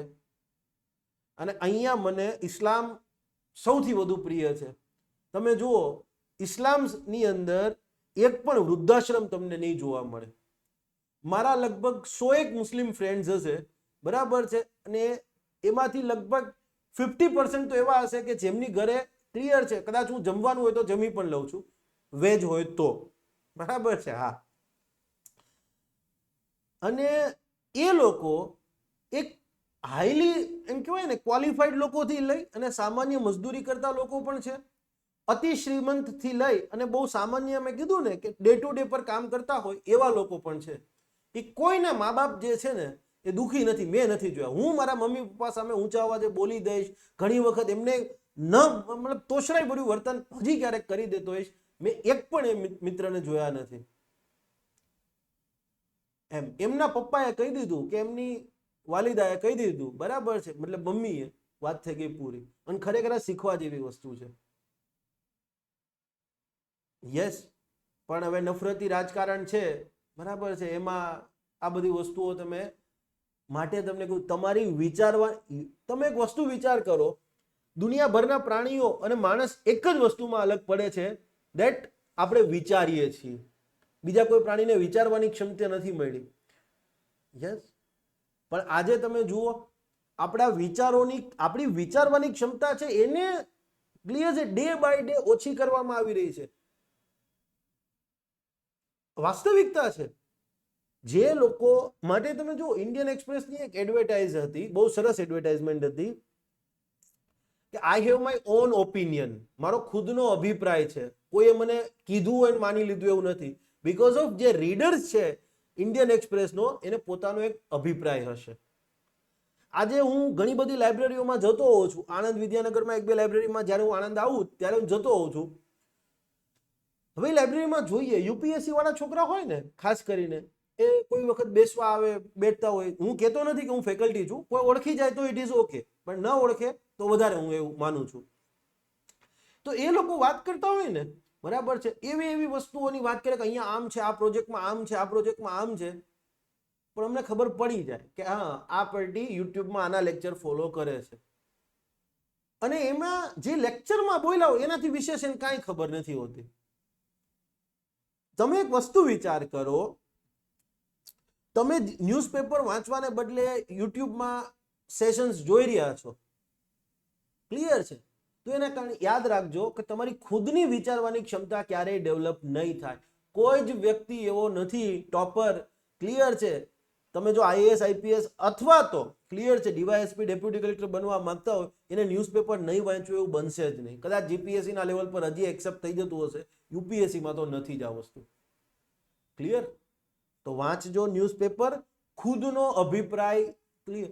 તમને એક સિમ્પલ વસ્તુ કહું, તમે જીપીએસસીની તૈયારી કરો છો, મેઇન્સ પ્રિલિમ તો પાસ થઈ ગયા, હવે મેઇન્સમાં ઇકોનોમિક્સની અંદર એક સિદ્ધાંત છે ડિમિનિશિંગ માર્જિનલ યુટિલિટી. એને સિમ્પલ એક્ઝામ્પલથી હું સમજાવું તમને, તો તમારું કોઈ પણ ફેવરિટ ફ્રૂટ, માનો કે કોઈનું ફેવરિટ ફ્રૂટ સફરજન છે અથવા કેરી છે, વોટેવર, હું તમને પહેલી કેરી આપું, તમને કહો વાહ સાહેબ વાહ, બીજી કેરી આપું, તમારો અહોભાવ વધી જશે કે વાહ યાર સાહેબે મને 2 કેરી આપી, અત્યારે આપું, ચલો આ સિઝનમાં. હા, બાય ધ વે કોઈને ખાવી હોય કહેજો, મારા ફ્રીજમાં હશે, બરાબર છે, જસ્ટ પાર્ટ ઓફ જોક. અથવા સફરજન 1 2 3 4 5, અને હું એમ કહું હું આપું એટલે તમારે ખાઈ જ જવાનું. હવે 8મું 10મું સફરજન અથવા કેરી આવે તો એટ અ ટાઈમ જ તમારે ખાઈ જવાની. તમે કહો યાર હવે આના મોઢા પર આ જ સફરજન તો આ જ કેરી મારીશો, સાહેબ છે, વાત સાચી છે. કેમ? તો કે સતતપણે એકની એક વસ્તુ તમને વારંવાર કન્ટિન્યુઅસલી કન્ટિન્યુઅસલી મળી, એટલે પછી એની કોઈ યુટિલિટી ના રહી, એનું કોઈ માન ના રહે. આપણે નથી કહેતા વારંવાર કોકને ત્યાં જાય ને તો માન ના રહે. મહેમાન પણ ભોગવવું હોય તો બહુ ઓછા જવું જોઈએ કોકને ત્યાં, વારંવાર નહીં જવાનું. આવું કહે છે ને? તો આ આન્સરમાં આવું જ છે. તમારા બધાના આન્સર એક જ હરખા, દિલ્હીની એક જ હરખી ઇન્સ્ટિટ્યૂટમાંથી વાંચ્યા હશે, તમે ખુદ કોઈ મૌલિક લખાણ નહીં હોય, બોલો એક્ઝામિનરે કંટાળ છે યાર, બધામાં આમ જ પછી એ જોશે, પેલાને બહુ સરસ આવશે, પેલા જેના પેપર પેલા ચેક થયા હશે એને 10 માંથી 7 મળશે, પછી ઓન એન એવરેજ બધાને સેમ શબ્દ આવે 5, 4.5, 3.5, અક્ષર હારા હશે તો અગેન 5, આ વસ્તુ થશે. માટે કહું છું કે વિચારવાનું સ્ટાર્ટ કરો. ક્લિયર છે? ક્યારેય એટલે ક્યારેય વિચારા વગર હું નથી માનતો કે બેનિફિટ થશે. ઘણા એવા મેં અધિકારી જોયા છે કે ગોખી અને પાસ તો એટ એ ટાઈમ થઈ ગયા, પણ હવે એમને ફિલ્ડમાં બહુ પ્રોબ્લેમ થાય છે. મેં કીધું ને, ઓરિજિનલ ચેલેન્જ ફિલ્ડમાં આવ્યા પછી થશે, કારણ કે તમે પીઆઈ હશો તો બધાય તમારા જેવા પીઆઈના લેવલ સાથે જ કોમ્પિટિશન હશે. તમે ડીવાયએસપી હશો તો તમારા જેવા ડીવાયએસપી સાથે જ તમારી કોમ્પિટિશન હશે. અત્યારે તો તમારી કોમ્પિટિશન તમારાથી હોશિયાર સાથે છે, તમારાથી લોઅર લેવલ પરના સ્ટુડન્ટ સાથે છે. ત્યાં તો બધાય તમે એક લાઈન ઉપર હશો અને પછી કોમ્પિટિશન હશે. એમને હારા પોસ્ટિંગ ના મળે હો. એસડીપીઓ પાલનપુર, બરાબર છે, એમને ના મળે આ બધા પોસ્ટિંગ. મતલબ જેને કોઈ હોય, મને નથી ખબર અત્યારે કોણ છે, વરી એમ ના સમજતા, બરાબર છે. અથવા તો અમદાવાદમાં પોસ્ટિંગ મેળવવું હોય તો એમને ના મળે. એસીપી XYZ ઝોન, બરાબર છે, જુનાગઢ ડીવાયએસપી, રાજકોટ ડીવાયએસપી, એમને ના મળે ભાઈ. કેપેબિલિટી હોવી જોઈએ. સરકારે કઈ એમને સરકારને કાર્યકર્તાઓ સરકારની પાસે ઢગલા મોઢે છે. એક મેસેજ નાખશે ને તો 500 કાર્યકર્તા ભેગા થઈ જશે. ભાજપ હોય, કોંગ્રેસ હોય, વોટેવર. પણ એમને અધિકારીઓ એવા જોઈએ છે કે એમના માથા ઉપર ટેન્શન ના આવવા દે. લો એન્ડ ઓર્ડરની સિચ્યુએશન ક્રિએટ થઈ ગઈ. હવે ગોખેલું યાર આવું તો ક્યાંય ભણ્યું નથી યાર, લક્ષ્મીકાંતમાં કે એમાં કે હરપન પટેલે ભણાવ્યું નથી, શું કરશું? એવા અધિકારીની કોઈ જરૂર નથી. બાહોશ અધિકારી જોઈએ ત્યાં, ઇનોવેટિવ અધિકારીઓ જોઈએ ત્યાં. ક્લિયર? તો યાદ રાખજો. માટે કહી રહ્યો છું, ડુ સેલ્ફ રીડિંગ.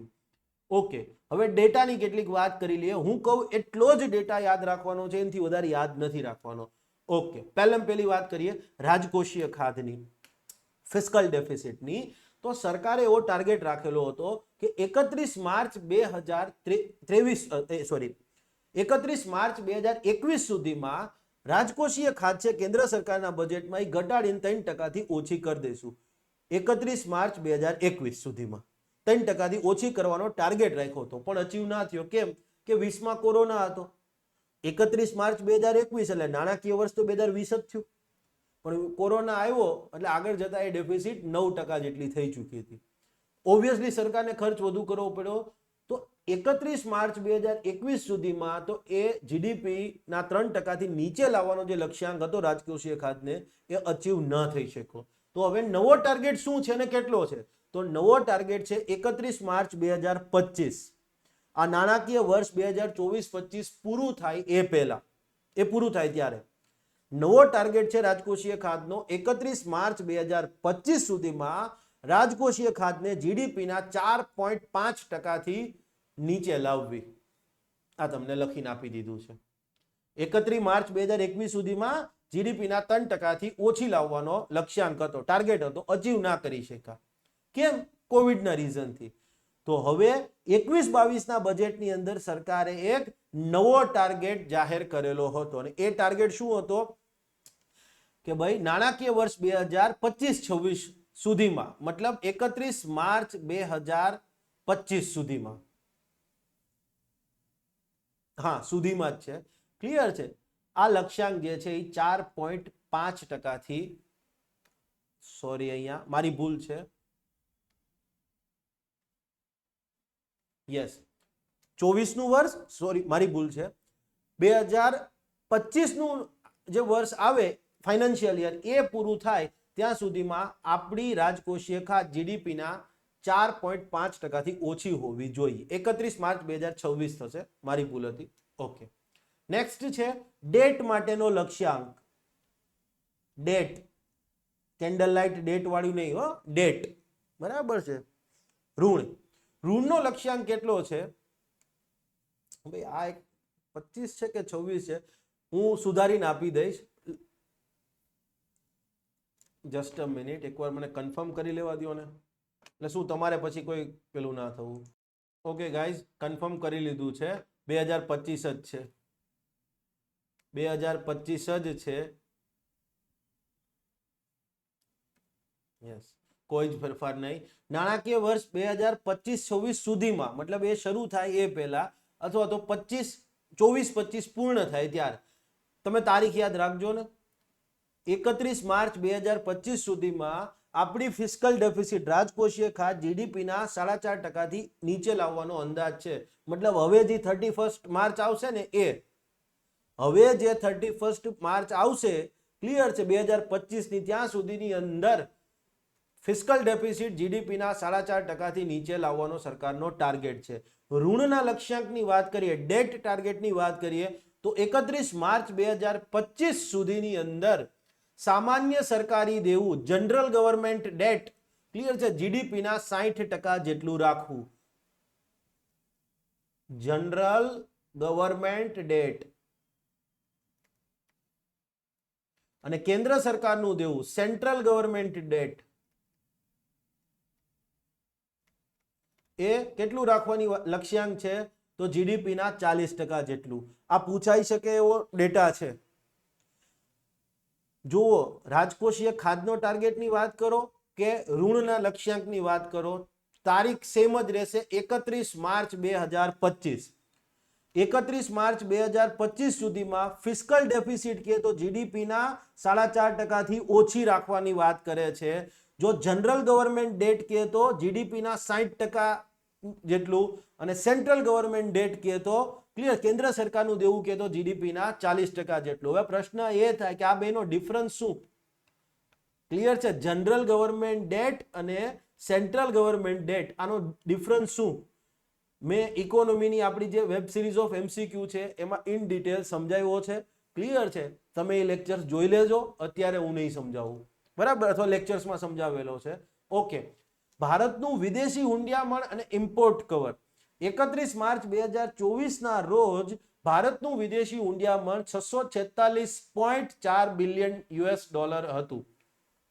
હવે વધઘટ થયું હશે, જે લેટેસ્ટ ફિગર આવશે હમણાં, ક્લિયર છે, તો એ તમને હું અપડેટ કરી દઈશ આપણી ચેનલની અંદર. ઓકે, ઇમ્પોર્ટ કવર કેટલું છે અત્યારે 31 માર્ચ 2024 ના રોજ? તો એ દિવસે ઇમ્પોર્ટ કવર હતું 10.9 મહિના જેટલું. હવે આ શું કહેવા માંગે છે? ઇમ્પોર્ટ કવર શું કહેવા માંગે છે? આનો મીનિંગ શું થાય ઇમ્પોર્ટ કવર? તો આજે તમે એક વસ્તુ વિચાર કરો કે આપણે આયાત કરીએ છીએ, માનો કે ભારતમાં કોઈ વસ્તુ આયાત કરીએ તો સ્વાભાવિક છે આપણે ચૂકવણી કરવાની થાય, અને એ ચૂકવણી તો આપણે હાર્ડ કરન્સીમાં જ કરવાની થાય, ફોરેન કરન્સીમાં જ મેઇનલી, અને મેઇનલી એમાં ડોલર જ છે. હા, ચલો, dollar, British pound, euro, Japanese yen, પછી આગળ જતા સરકારે કેનેડિયન ડોલર અને ઓસ્ટ્રેલિયન ડોલર પણ રાખેલા છે. યસ, IMF હેઠળના રિઝર્વ ટ્રેન્ચ પોઝિશન, IMF હેઠળના SDR ને બધું આવશે, પણ એનું તો અત્યારે તો કામ નથી, અત્યારે મેઇનલી ચૂકવણી આનાથી જ કરીએ છીએ. ઓકે, યસ, પણ હવે માનો કે નિકાસ કરીએ તો, નિકાસ કરીએ તો આપણને પેમેન્ટ મળે. ઓકે, અને પેમેન્ટ મળે ક્યાંથી? અગેન આ જ બધા ફોર્મની અંદર આવશે, ડોલર, પાઉન્ડ. સર્વિસીસની ઇમ્પોર્ટ કરો, એક્સપોર્ટ કરો છો તો ડોલર મળે છે. યસ, હવે એવું કહે છે કે કાલ સવારે માનો કે કોઈ આપણી ભારતની વાત કરીએ, ભારતની નિકાસ છે ઓટોમેટિકલી સ્ટોપ થઈ જાય કોઈક કારણોસર, ચલો એવું માનીએ, કલ્પના કરવાની કે ભાઈ ભારતમાંથી નિકાસ છે એ ઝીરો થઈ જાય, તો ફોરેનથી કાંઈ આપણને આવતું તો નહીં, પછી તો આવશે નહીં ડોલર ને એ બધી વસ્તુઓ. નિકાસ ઝીરો થઈ ગઈ તો આપણું વિદેશી હુંડિયામણ, આપણી જે આયાત છે, યસ, એ કેટલા સમય સુધી એને આયાત કરી શકીએ, કેટલા સમય સુધી આયાત કરવા માટે આપણું વિદેશી હુંડિયામણ પર્યાપ્ત રહેશે, એ જ છે ઇમ્પોર્ટ કવર. ખ્યાલ આવી ગયો કે તમારી નિકાસ બંધ થઈ ગઈ તો ડોલર આવતો બંધ થઈ, ડોલરનો ફ્લો બંધ થઈ જશે. યસ, તો હવે માનો કે આપણી નિકાસ સ્ટોપ થઈ જાય, ક્લિયર છે, તો કેટલા સમય સુધી આપણે આયાત યથાવત રીતે જાળવી શકીએ આપણા વિદેશી હુંડિયામણથી, એ જ છે ઇમ્પોર્ટ કવર. ખ્યાલ આવી ગયો? તો ભારતનું ઇમ્પોર્ટ કવર છે એ 31 માર્ચ 2024 ના રોજ 10.9 મહિના જેટલું હતું.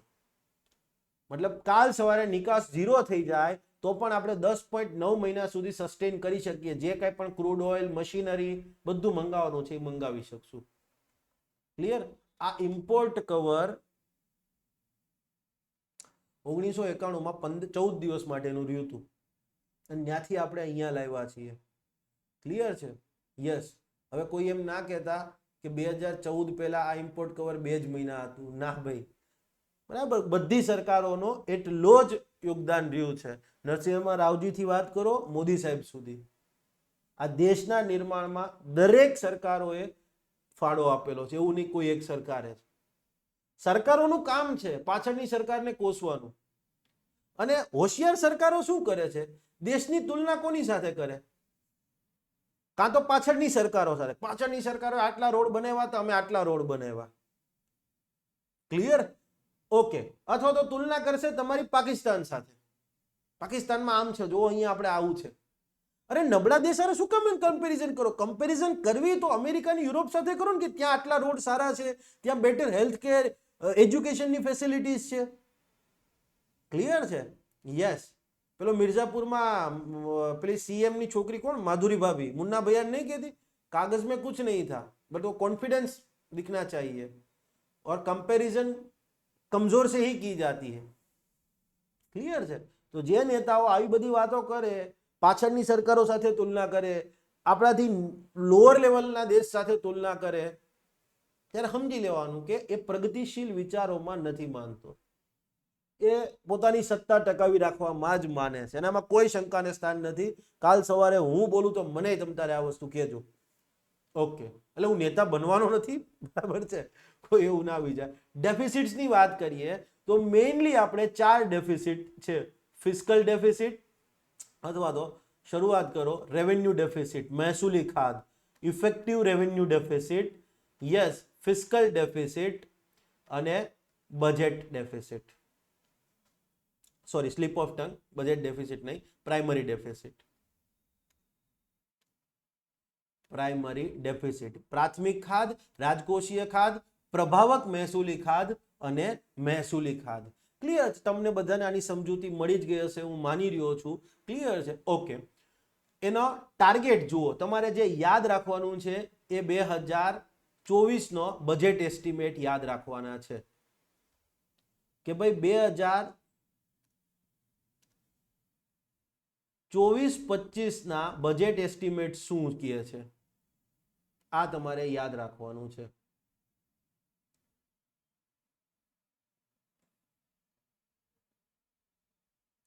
કે વર્ષ 2024-25 ની અંદર રાજકોષીય ખાધ કેટલી રહેશે? તો જીડીપી ના 4.9% જેટલી.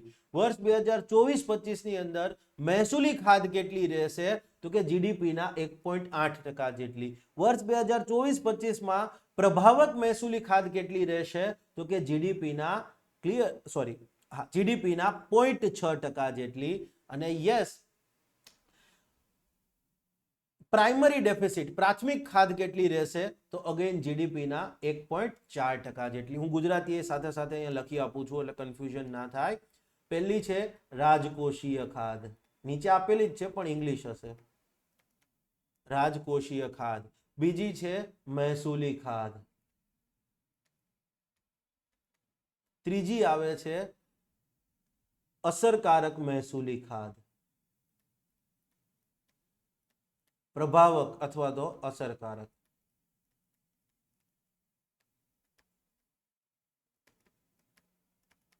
અને ચોથી આવે છે પ્રાથમિક ખાધ. Deficit related to interest sensitivity, વ્યાજની ચૂકવણી સાથે સંકળાયેલી ખાધ. સેન્સિટિવિટીનું મને ગુજરાતી નહીં આવડતું. ક્લિયર છે? યસ. ઘણી વખત આપણને એ પ્રોબ્લેમ થતો હોય છે ભાષાને લઈને. ક્લિયર છે? ઓકે. હવે તમારા બધા માટે એક ક્વેશ્ચન છે કે દર વખતે નાણાં મંત્રી બજેટ રજૂ થાય તો જે વર્ષનું બજેટ છે એના બજેટ એસ્ટિમેટ્સ આપે. ક્લિયર છે? આ બજેટ એસ્ટિમેટ પાછળના વર્ષના એ રિવાઇઝ એસ્ટિમેટ્સ આપે. આ જો પાછળના વર્ષના બજેટ એસ્ટિમેટ, તો માનો કે 2023-24 ના બજેટ એસ્ટિમેટ, તો એ તો સ્વાભાવિક છે જે વર્ષે બજેટ રજૂ થયું હશે એ વર્ષે હશે. પણ યસ, 23-24 ના રિવાઇઝ એસ્ટિમેટ આપે અને જે વર્ષનું બજેટ છે એની પાછળનું વર્ષ અને એની પાછળના વર્ષના એ એક્ચ્યુઅલ્સ ફિગર આપે, વાસ્તવિક આંકડાઓ. આવું કેમ? કોઈને ખ્યાલ હોય, ક્લિયર છે, તો મને ફોનમાં જ જણાવજો, કમેન્ટ કરીને ન જણાવતા. ક્લિયર છે, મારો નંબર છે એ બધાની આગળ પબ્લિક છે.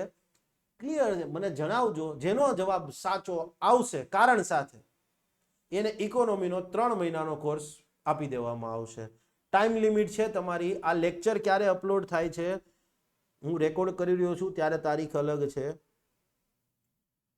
4 ઓક્ટોબરના રોજ આ લેક્ચર અપલોડ થશે. 4, 5 અને 6. ક્લિયર છે, 6 તારીખે સાંજે 6 વાગ્યા સુધીની અંદર આનો જવાબ કે ભાઈ બજેટ એસ્ટિમેટ તો આપ્યા, પાછળના વર્ષના રિવાઇઝ એસ્ટિમેટ અને એની પાછળના વર્ષના એક્ચ્યુઅલ્સ રજૂ કરે છે, કારણ સાથે આનો જવાબ આપશે કે આવું કેમ, આની સમજૂતી આપવાની વાત છે. એને ઇકોનોમીનો 3 મહિનાનો કોર્સ, યસ, જ્યારે બી જોતો હોય ત્યારે એને. એસટીઆઈની પરીક્ષા પછી હું એનામાં મેઇન્સનું કન્ટેન્ટ ઉમેરવાનો છું 40-45 કલાકનું. આજે પ્રિલિમ્સ ઓરિએન્ટેડ છે, આજે જોઈતો આજે, એસટીઆઈ મેઇન્સ પછી જોઈતો એસટીઆઈ મેઇન્સ પછી. જવાબ મને કહી દેવો પડશે. ઓકે, તો આ તો વાત કરી આપણે ડેફિસિટની ટકાવારીની, પણ ડેફિસિટના નંબર પણ પૂછી શકે. જો અહીંયા મેં લખ્યા છે કે ભાઈ વર્ષ 2024-25 ની અંદર રાજકોષીય ખાધ કેટલી, તો જીડીપીના 4.9% જેટલી, પણ એના નંબર્સ પૂછે તો 16.13 લાખ કરોડ જેટલી. ક્લિયર છે, તો આ વસ્તુ પણ આપણે યાદ રાખીશું. બજેટના વર્ષની જ યાદ રાખવાની, બીજા કોઈ વર્ષની નથી યાદ રાખવાની. યસ, તો જુઓ રેવન્યુ ડેફિસિટ કેટલી છે, જીડીપીના 1.8% જેટલી. નંબર પૂછે તો 5.80 lakh crore. Clear. Effective revenue deficit 0.6% something હતી. ક્લિયર છે, તો યસ 1.89 લાખ કરોડ જેટલી. ફિસ્કલ ડેફિસિટ 4.9% જેટલી, 16.13 લાખ કરોડ. પ્રાઇમરી ડેફિસિટ 1.2 ઓર કેટલી હતી, 1.4. ઓકે, 1.4%, 4.5 લાખ કરોડ. જો એ ટકાવારી લખી દઉં, પર્સન્ટેજ ઓફ જીડીપી જો હું લખું તો ફિસ્કલ ડેફિસિટ આવે જીડીપીના 4.5% જેટલી. ક્લિયર. રેવન્યુ ડેફિસિટ છે 1.8% જેટલી. પ્રાઇમરી ડેફિસિટ છે 6% જેટલી અને ઇફેક્ટિવ રેવન્યુ ડેફિસિટ છે 0.6% અને પ્રાઇમરી ડેફિસિટ આવે છે 1.4% જેટલી. અહીંયા તમને મળી ગયા બધા ફિગર. 4.5 fiscal deficit, 1.8, 1.4, 0.6%. રેડી. લો, અહીંયા તમને ક્લિયર છે. ઓકે, આ મળી જ જવાની છે પીડીએફ, ડોન્ટ વરી. નેક્સ્ટ છે સોર્સ ઓફ ડેફિસિટ ફાઇનાન્સિંગ. હવે આ કેવા શું માંગે છે કે અંદાજપત્રની ખાધને, આ સવાલ પૂછાઈ ગયેલો છે યુપીએસસીમાં, જીપીએસસીમાં આવી ગયેલો છે. જીપીએસસીમાં તો મેન્સમાં આવેલો હતો. અંદાજપત્રની ખાધને કઈ રીતે પૂરવામાં આવે છે?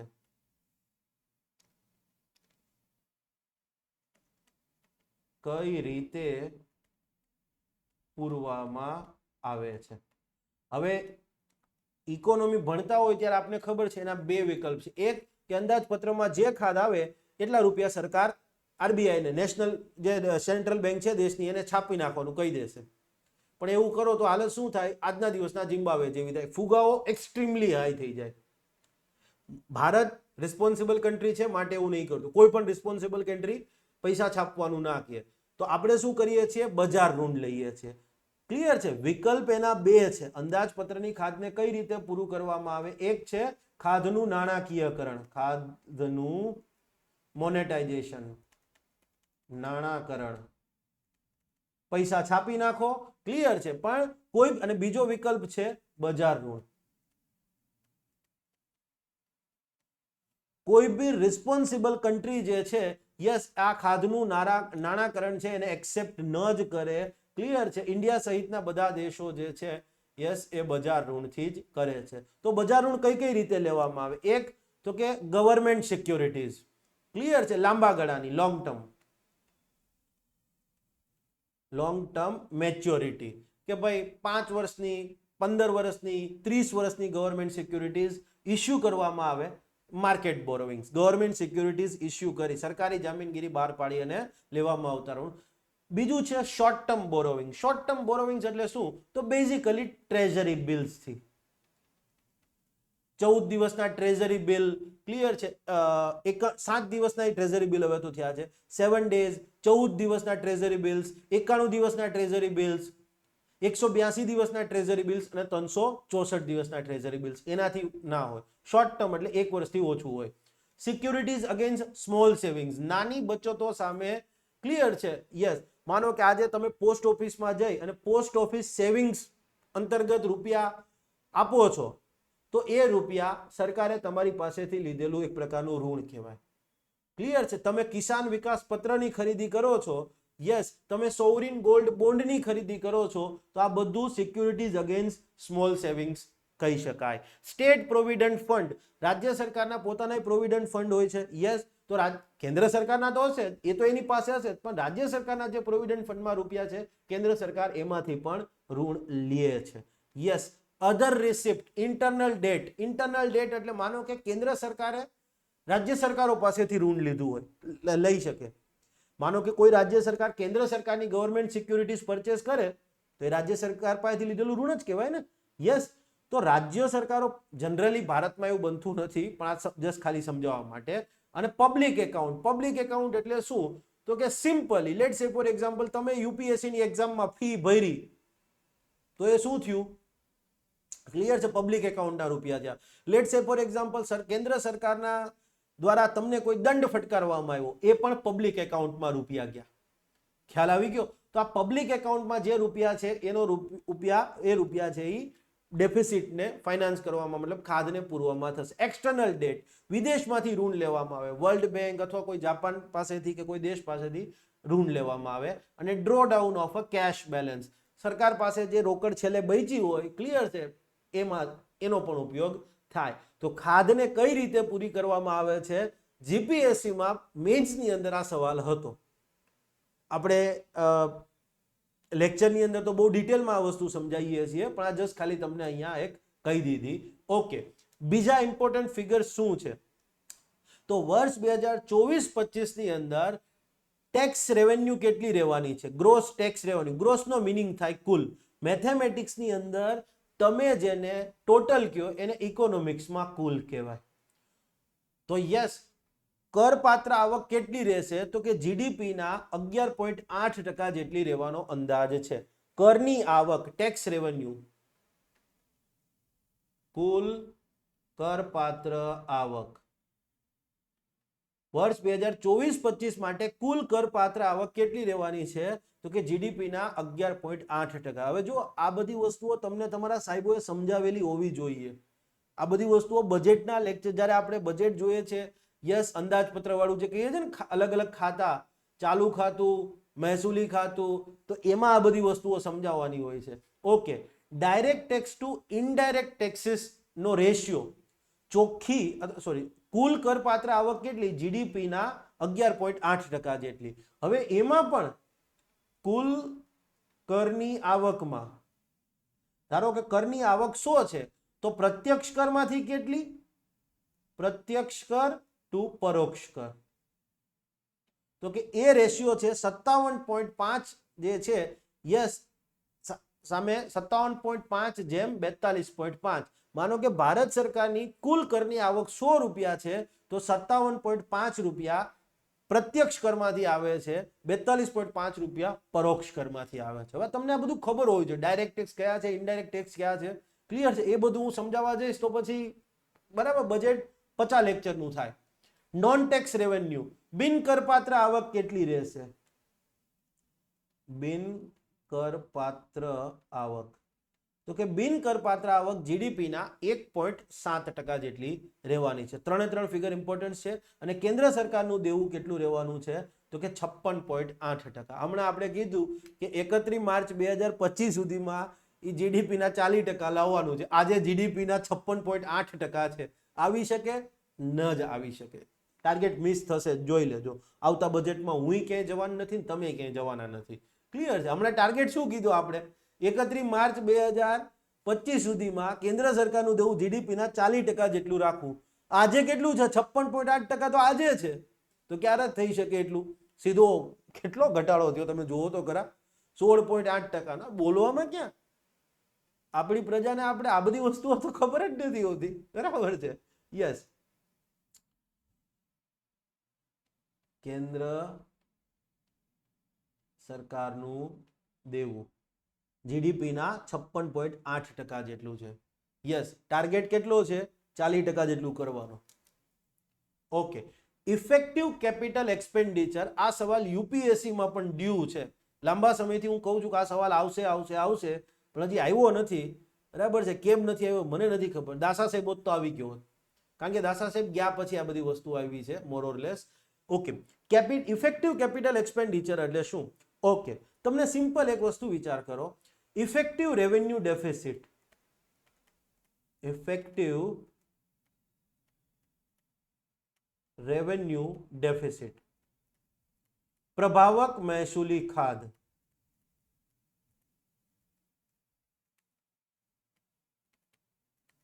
પ્રભાવક મહેસૂલી ખાધ ની ફોર્મ્યુલા શું છે? તો કે રેવન્યુ ડેફિસિટ, મહેસૂલી ખાધ,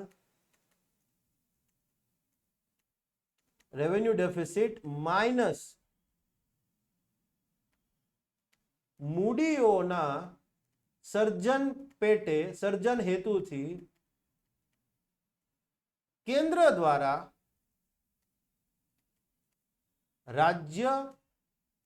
રાજ્યો તથા વિધાન મંડળ ધરાવતા સંઘ પ્રદેશોને અપાયેલ ગ્રાન્ટ. ઇંગ્લિશમાં કહીએ તો grant for creation of capital to states and UTs with legislature. Grant for capital creation, grant in aid for capital creation, આવો શબ્દ એના માટે બોલાય છે ઇંગ્લિશમાં. Grant in aid for capital creation. મૂડીઓના સર્જન પેટે અપાતી જે ગ્રાન્ટ છે, યસ, એની રકમને મહેસૂલી ખાધમાંથી બાદ કરો એટલે પ્રભાવક મહેસૂલી ખાધ મળે. આ પ્રભાવક મહેસૂલી ખાધ એ દેશના લોકોની આંખમાં ધૂળ જોખવાનું જ કામ કરે છે, બીજું કાંઈ નથી. 2011માં આવી હતી. ક્લિયર છે? ખરેખર સરકારે એ હટાવી જ દેવી જોઈએ, એનો કોઈ મિનિંગ નથી. એની સ્ટોરી શું છે એ મેં લેક્ચરોમાં, કોર્સમાં સમજાવેલી છે. ક્લિયર છે? યસ. માટે અહીંયા નહીં સમજાવું. ઓકે. તો હવે આપણે જે કામ છે એ આનું કામ છે, grant in aid for capital creation. જો આ રકમ છે, આ રકમને જો આવી grant in aid for capital creation or creation of capital, કેન્દ્ર સરકારના કેપિટલ એક્સપેન્ડિચર, મૂડી ખર્ચ,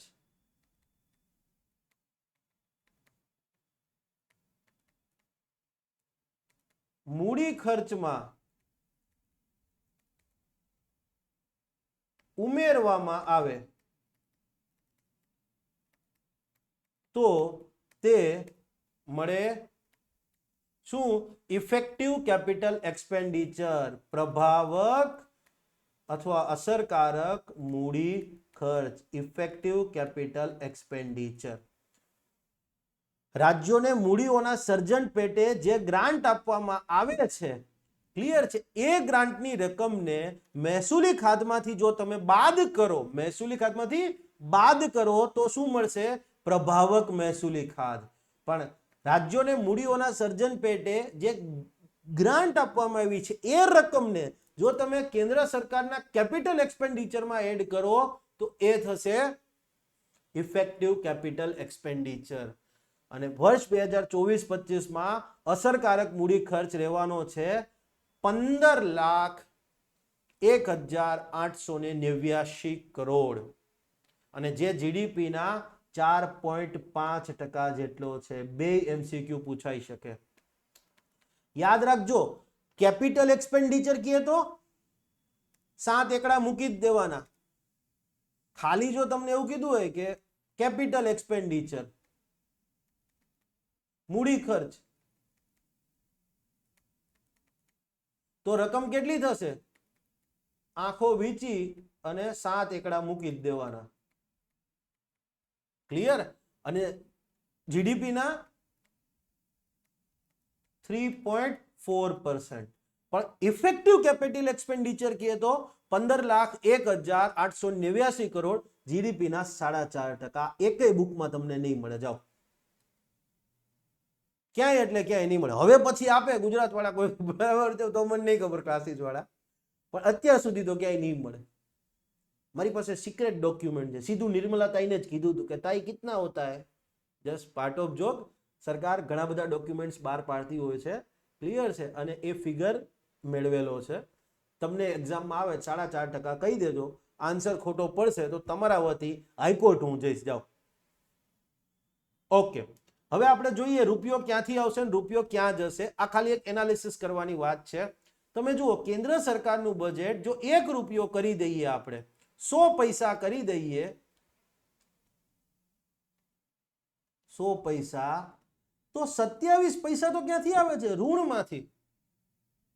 સરકારની આવક 100 પૈસા છે તો 27 પૈસા ઋણમાંથી આવે છે.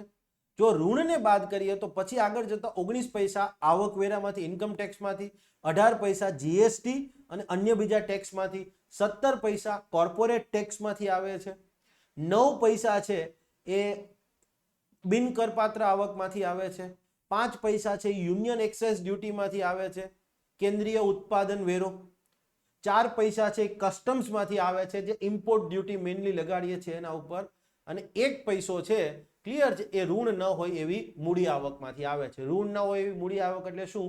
વિનિવેશીકરણ કરવામાં આવે તો એ ઋણ ન હોય એવી મૂડી આવક છે.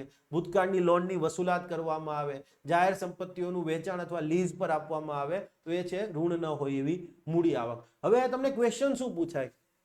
ક્વેશ્ચન એવો પૂછાય કે વર્ષ 2024-25 કેન્દ્ર સરકારની આવક નીચે જણાવેલ કેન્દ્ર સરકારની આવકમાં નીચે જણાવેલ સ્ત્રોતને સૌથી વધુ થી સૌથી ઓછા ક્રમમાં ગોઠવો.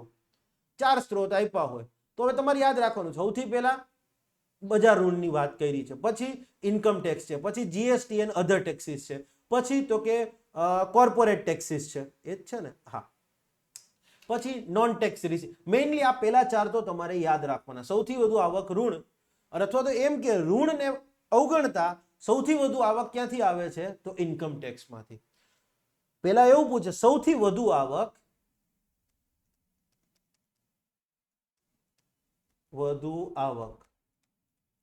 તો આ આવશે. પણ એવું પૂછે કે ઋણને ધ્યાનમાં ન લઈએ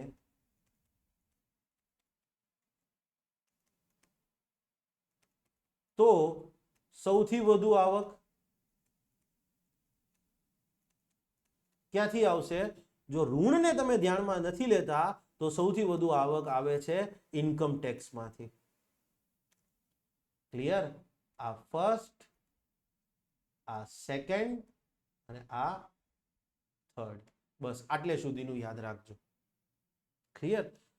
હવે તમે જોજો, 100 પૈસા સરકારની આવક છે, એમાંથી 27 પૈસાનું તો ઋણ લીધું. આગળ જોજો વ્યાજમાં કેટલા ચૂકવો છો. હવે સૌથી વધારે ઓકે, ખર્ચની વાત કરીએ તો માનો કે કેન્દ્ર સરકારનો ખર્ચ 100 પૈસા છે, 100 પૈસા, તો યસ, એમાંથી 21 પૈસા તો રાજ્યોનો હિસ્સો છે. ફાઇનાન્સ કમિશનની ભલામણ,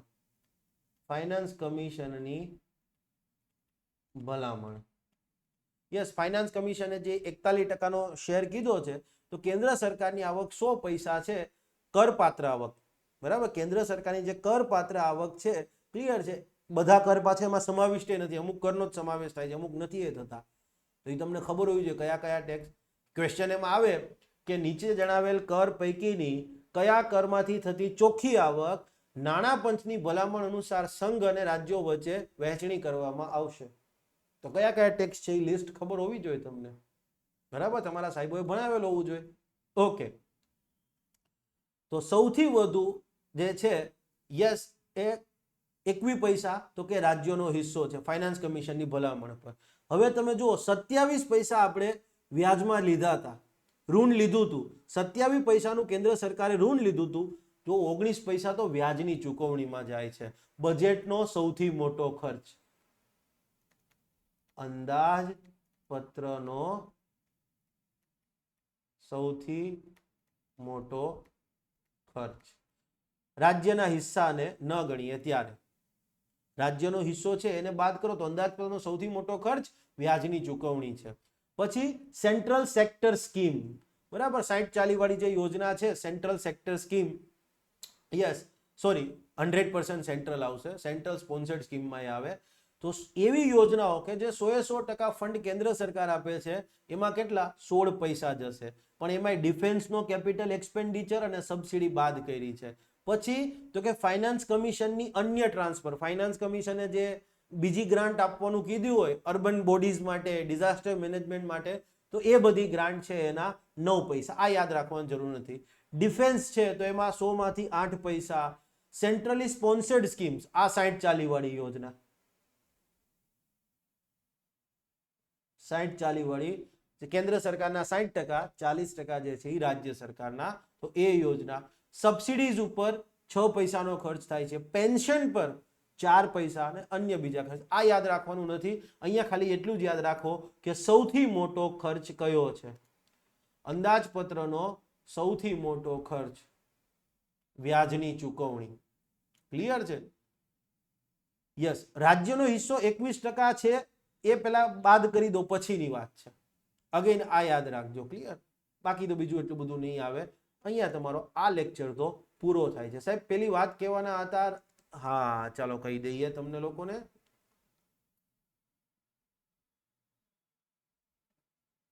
ઓકે, સો અહીંયા મેં તમને કીધું હતું કે આનો જવાબ છે એ પોલિટિક્સ અને ઇકોનોમીનો મિક્સમાં જવાબ છે. ઓકે, હવે તમે એક વસ્તુ જુઓ,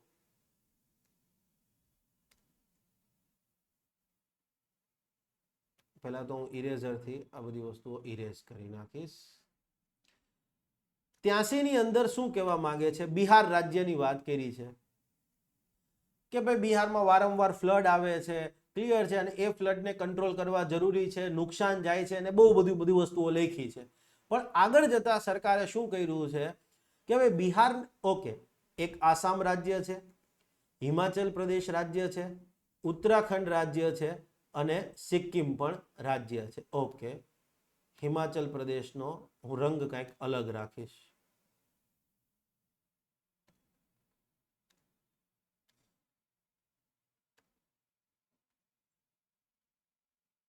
ઓકે, હવે સમજો, જવાબ પોલિટિક્સમાં છે.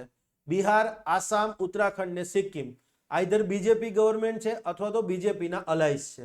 હિમાચલ પ્રદેશ કોંગ્રેસ ગવર્મેન્ટ છે. હવે જોજો કે ભાઈ બિહારમાં ફ્લડ આવે છે, નુકસાન જાય છે, તો એ નુકસાન ઘટાડવા માટે અને આગળ જે કંઈ પણ બીજી પ્રવૃત્તિ કરવાની છે, યસ, એના માટે સરકાર શું કરશે?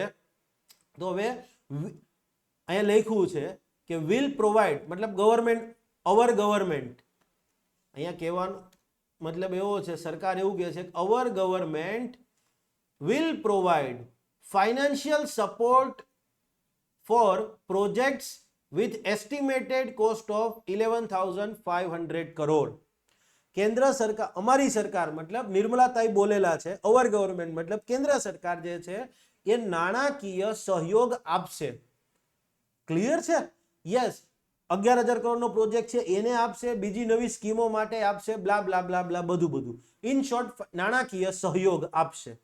ઓકે, આસામમાં પણ, આસામની અંદર નહીં કે regular grapples with the flood every year, દર વર્ષે એમાં ફ્લડ આવે છે, પૂર આવે છે.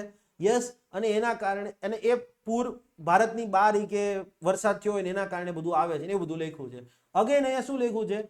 We will provide assistance to Assam for flood management and related project. પૂર વ્યવસ્થાપન માટે કેન્દ્ર સરકાર છે એ આસામને સહયોગ આપશે, આસિસ્ટન્સ, સહયોગ આપશે. હવે કયા ફાઇનાન્શિયલ સહયોગ પણ હોઈ શકે, ટેકનિકલ સહયોગ પણ હોઈ શકે, પણ મેઇનલી ફાઇનાન્સની જ વાત કરી છે. Okay, Uttarakhand. Okay, Uttarakhand to suffered losses due to cloud burst and massive landslide. બરાબર, we will provide assistance to state.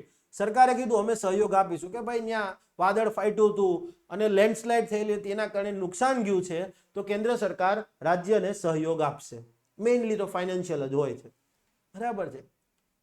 Sikkim recently તાજેતરમાં Sikkim witness devastating floods and landslide. Again ત્યાં પૂર આવ્યા છે, લેન્ડસ્લાઇડ થઈ હતી અને આખા રાજ્યમાં એક મોટી ઉથલપાથ ઓહાપો મચી ગયેલો, બહુ મોટું નુકસાન ગયેલું હતું, ખુવારી થયેલી હતી. Yes, our government will provide assistance. Again રાજ્ય સરકારને સહયોગ આપશે. જોઈ લીધું?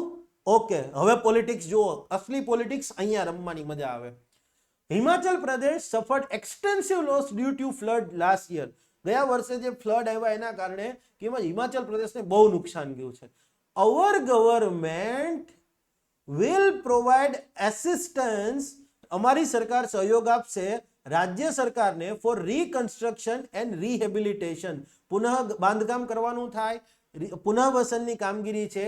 યસ, એના માટે અવર ગવર્મેન્ટ વિલ પ્રોવાઇડ એસિસ્ટન્સ, સહયોગ આપશે. પણ અહીંયા શું લખ્યું છે પાછળ? થ્રુ મલ્ટીલેટરલ ડેવલપમેન્ટ આસિસ્ટન્સ, બહુરાષ્ટ્રીય વિકાસ સંસ્થાનો મારફતે. બહુરાષ્ટ્રીય વિકાસ સંસ્થાનો મારફતે. બાકી બધામાં સરકારે ખુદ કહી દીધું અમે સહયોગ આપીશું. બિહાર અમે સહયોગ આપીશું, આસામ અમે સહયોગ આપીશું, ઉત્તરાખંડ અમે સહયોગ આપીશું, સિક્કિમ અમે સહયોગ આપીશું. હિમાચલ પ્રદેશની વાત આવી તો કે અમે સહયોગ આપીશું, પણ કોના મારફતે? મલ્ટીલેટરલ ડેવલપમેન્ટ આસિસ્ટન્સ, મતલબ બહુરાષ્ટ્રીય વિકાસ સંસ્થાનો છે એના મારફતે સહયોગ આપશે. આ બહુરાષ્ટ્રીય વિકાસ સંસ્થાનો એટલે શું? વર્લ્ડ બેંક થાય, એશિયન ડેવલપમેન્ટ બેંક થાય, એશિયન ઇન્ફ્રાસ્ટ્રક્ચર ઇન્વેસ્ટમેન્ટ બેંક થાય, બ્રિક્સ બેંક થાય. તમે એક વસ્તુ વિચાર કરો, ભાજપ અથવા ભાજપની અલાયન્સ છે, સાથી પક્ષો છે, ત્યાં કેન્દ્ર સરકાર સીધો જ સહયોગ આપશે, અમે સહયોગ આપીશું. પણ કોંગ્રેસ સરકાર હતી, વિરોધ પક્ષ છે, ત્યાં શું કીધું? અમે સહયોગ આપીશું, પણ આ રીતે જે world bank, Asia Pacific Asian development bank છે એના મારફતે તમને સહયોગ આપીશું. કારણ કે ભારતના બંધારણમાં એક સ્પષ્ટ જોગવાઈ છે કે રાજ્ય સરકાર વિદેશમાંથી ઋણ ન લઈ શકે. તો તમને એમ થાય સાહેબ ગુજરાત સરકારને વર્લ્ડ બેંકે ને બધા ફંડ આપે છે, તો એ પ્રોજેક્ટ અંતર્ગત જે ફંડ આપ્યું હોય એમાં વચ્ચે કેન્દ્ર સરકાર હોય. વર્લ્ડ બેંક ટેકનિકલી એ લોન કેન્દ્ર સરકારને આપે છે, કેન્દ્ર સરકાર એ જ રૂપિયા જે છે એ સીધે સીધા રાજ્ય સરકારને આપે છે. એટલે કેન્દ્ર સરકારના બજેટમાં એને કઈ ઉલ્લેખ ના હોય. વર્લ્ડ બેંકે 1000 કરોડ રૂપિયા કેન્દ્ર સરકારને આપ્યા 4.5% વ્યાજના દરે, તો સામે કેન્દ્ર સરકાર એ 1000 કરોડ રૂપિયા જે તે રાજ્ય સરકારને 4.5% આપી દેશે. એટલે નીલે નીલ થઈ જશે. એટલે બજેટમાં એનો કોઈ ઉલ્લેખ નથી હોતો. તો હવે અહીંયા તમે જુઓ, પોલિટિક્સ પોતાનો પક્ષ સત્તામાં છે રાજ્યમાં, ઓકે, સીધો સહયોગ. પણ વિરોધ પક્ષની સરકાર છે ત્યાં તો કે અમે તમારા બધા વાત કરીશું એશિયન ડેવલપમેન્ટ બેંકને, એશિયન ઇન્ફ્રાસ્ટ્રક્ચર ઇન્વેસ્ટમેન્ટ બેંકને કે ભાઈ આને તમે લોન આપો. તો હિમાચલ પ્રદેશે વ્યાજે આપવું પડશે. ક્લિયર છે? અહીંયા કઈ એવી વાત જ નથી થઈ, સીધું ફંડની વાત છે. તો politics, party politics, economy, direct finance or via assistance, multilateral assistance. તો ડાયરેક્ટ ફાઇનાન્સ આપે તો કઈ વ્યાજ બાદની જરૂર નહીં, અને હિમાચલ પ્રદેશે તો વ્યાજ બાદ બધું ચૂકવવું પડશે. આ ઇકોનોમીનો કોન્સેપ્ટ છે. યસ, કેન્દ્ર સરકાર ડાયરેક્ટ ફંડ આપે છે કે પછી કેન્દ્ર સરકાર મધ્યસ્થી રહી અને ઋણ લેવામાં મદદ કરે છે. ક્લિયર? આ વસ્તુ તમારે સમજવાની છે. આ ડીપ અન્ડરસ્ટેન્ડિંગ જો તમે એક વખત ક્રિએટ કરી લીધી એટલે સ્કાય ઇઝ ધ લિમિટ. પછી તમે આમ રસ્તા ઉપર જતા હશો અને કોઈની સાથે ઝઘડો થાય, કેમ? હું વાત કરવા વાળો વર્લ્ડ બેંકની આ બધી વસ્તુઓની આની સામે લડું માટે કહે છે કે નાની નાની બાબતમાં ઝઘડોય ના કરો, અવોઇડ કરો. ક્લિયર છે? તમે એક વ્યક્તિનું નામ સાંભળ્યું હશે, ડોનાલ્ડ લુ. બરાબર છે? યસ, યુપીએસસી ના એક ફેકલ્ટી છે, સિક્યુરિટી એક્સપર્ટ્સ ગણાવે છે ખુદને. બરાબર? રો ની બધી વાતો કરતા હોય છે જે યુપીએસસી ક્યાંય કામની નથી. રો આમ કરશે, ચાઇના આમ કરી રહ્યું છે, જમાતુદ્દાવા આમ કરી રહ્યું છે. એવી એવી વાતો કરશે ને કે ઘણી વખત રોના ઓરિજિનલ એજન્ટ વિચારતા હશે કે યાર આ બધું આપણે ક્યારે કર્યું. ક્લિયર છે? હા. કેમ કે છોકરાઓને મીઠું મરચું વાળી વાત સાંભળવાની મજા આવે છે. ક્લિયર? અને એના કારણે છોકરો પછી એમને જોઈ અને જે એકેડેમીમાં હોય ત્યાં એડમિશન લે, પછી ખબર પડે કે આમાં ભણવામાં તો કઈ છે જ નહીં, આ બધી આવી ફાકા ફોજદારીમાં જ એક્સપર્ટ છે. ખ્યાલ આવી ગયો? તો આવા એક સાહેબ છે એ વાત કરતા હોય છે આ બધી વસ્તુઓની. ઠીક છે, હવે બહેરહાલ જે હોય એ આપણે કોઈની પેલી નથી કરતા, પણ તમારે લોકો એ વ્યક્તિએ ડોનાલ્ડ લુનું નામ બહુ લે છે. ડોનાલ્ડ લુ શું કરે છે ખબર છે? એ રિજીમ ચેન્જ એક્સપર્ટ છે. એ જે દેશમાં ગયો ને એ દેશમાં સરકારો ઉઠલાઈ જાય છે. મતલબ ગેમ રમ્યો તો એવી રમો, બરાબર છે ને? Everything is fair in love, war and geopolitics. બરાબર, બધું ફેર છે, બરાબર છે. તમારા કન્ટ્રીનો ઇન્ટરેસ્ટ સર્વ થવો જોઈએ. આ હ્યુમેનિટી એ બધી વસ્તુઓ છે ને સ્પીચ આપવા માટે, બરાબર છે. યસ, અત્યારે માનો કે શ્રીલંકાની અંદર ક્લિયર છે કમ્યુનિસ્ટ પાર્ટીની સરકાર આવી છે, કમ્યુનિસ્ટ વ્યક્તિ પ્રેસિડેન્ટ બન્યા છે. ઓકે, ઓબ્વિયસલી એ ચાઇના તરફ એનો ઝુકાવ વધારે હશે, આપણે એવું અંદાજ લગાવીએ છીએ.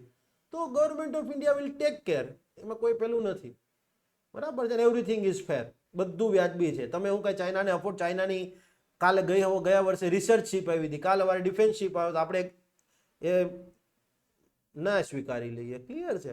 તો હંમેશા focus on a larger picture. જીવન બહુ અમૂલ્ય છે, કંઈક એવું કરો કે તમને ખુદને કિક મળે. ડોનાલ્ડ લુ સવારે ઉઠો, ચલો ભાઈ કોંગોમાં અમેરિકાના હિતો સર્વ નથી થતા, હા ભાઈ લુને કોંગો ભેજો, બરાબર છે. અચ્છા, યુરોપમાં આ દેશ, ઓકે, આ ડોનાલ્ડ લુને કહી દેજો ત્યાંથી પ્લેન લઈને સીધો જતો રહીએ.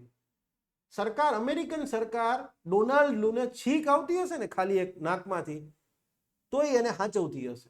ચાહે ટ્રમ્પ આવશે કે પછી આ વ્યક્તિ આવે, કોઈ ફરક નથી પડતો. ક્લિયર? Thank you. જય હિન્દ, જય જય ગરવી ગુજરાત. મારો દેશ, મારી પહેચાન, મારું રાજ્ય, મારું સ્વાભિમાન. અને કેન્દ્રનું બજેટ અહીંયા પૂરું થઈ ગયું છે by the way. Thank you.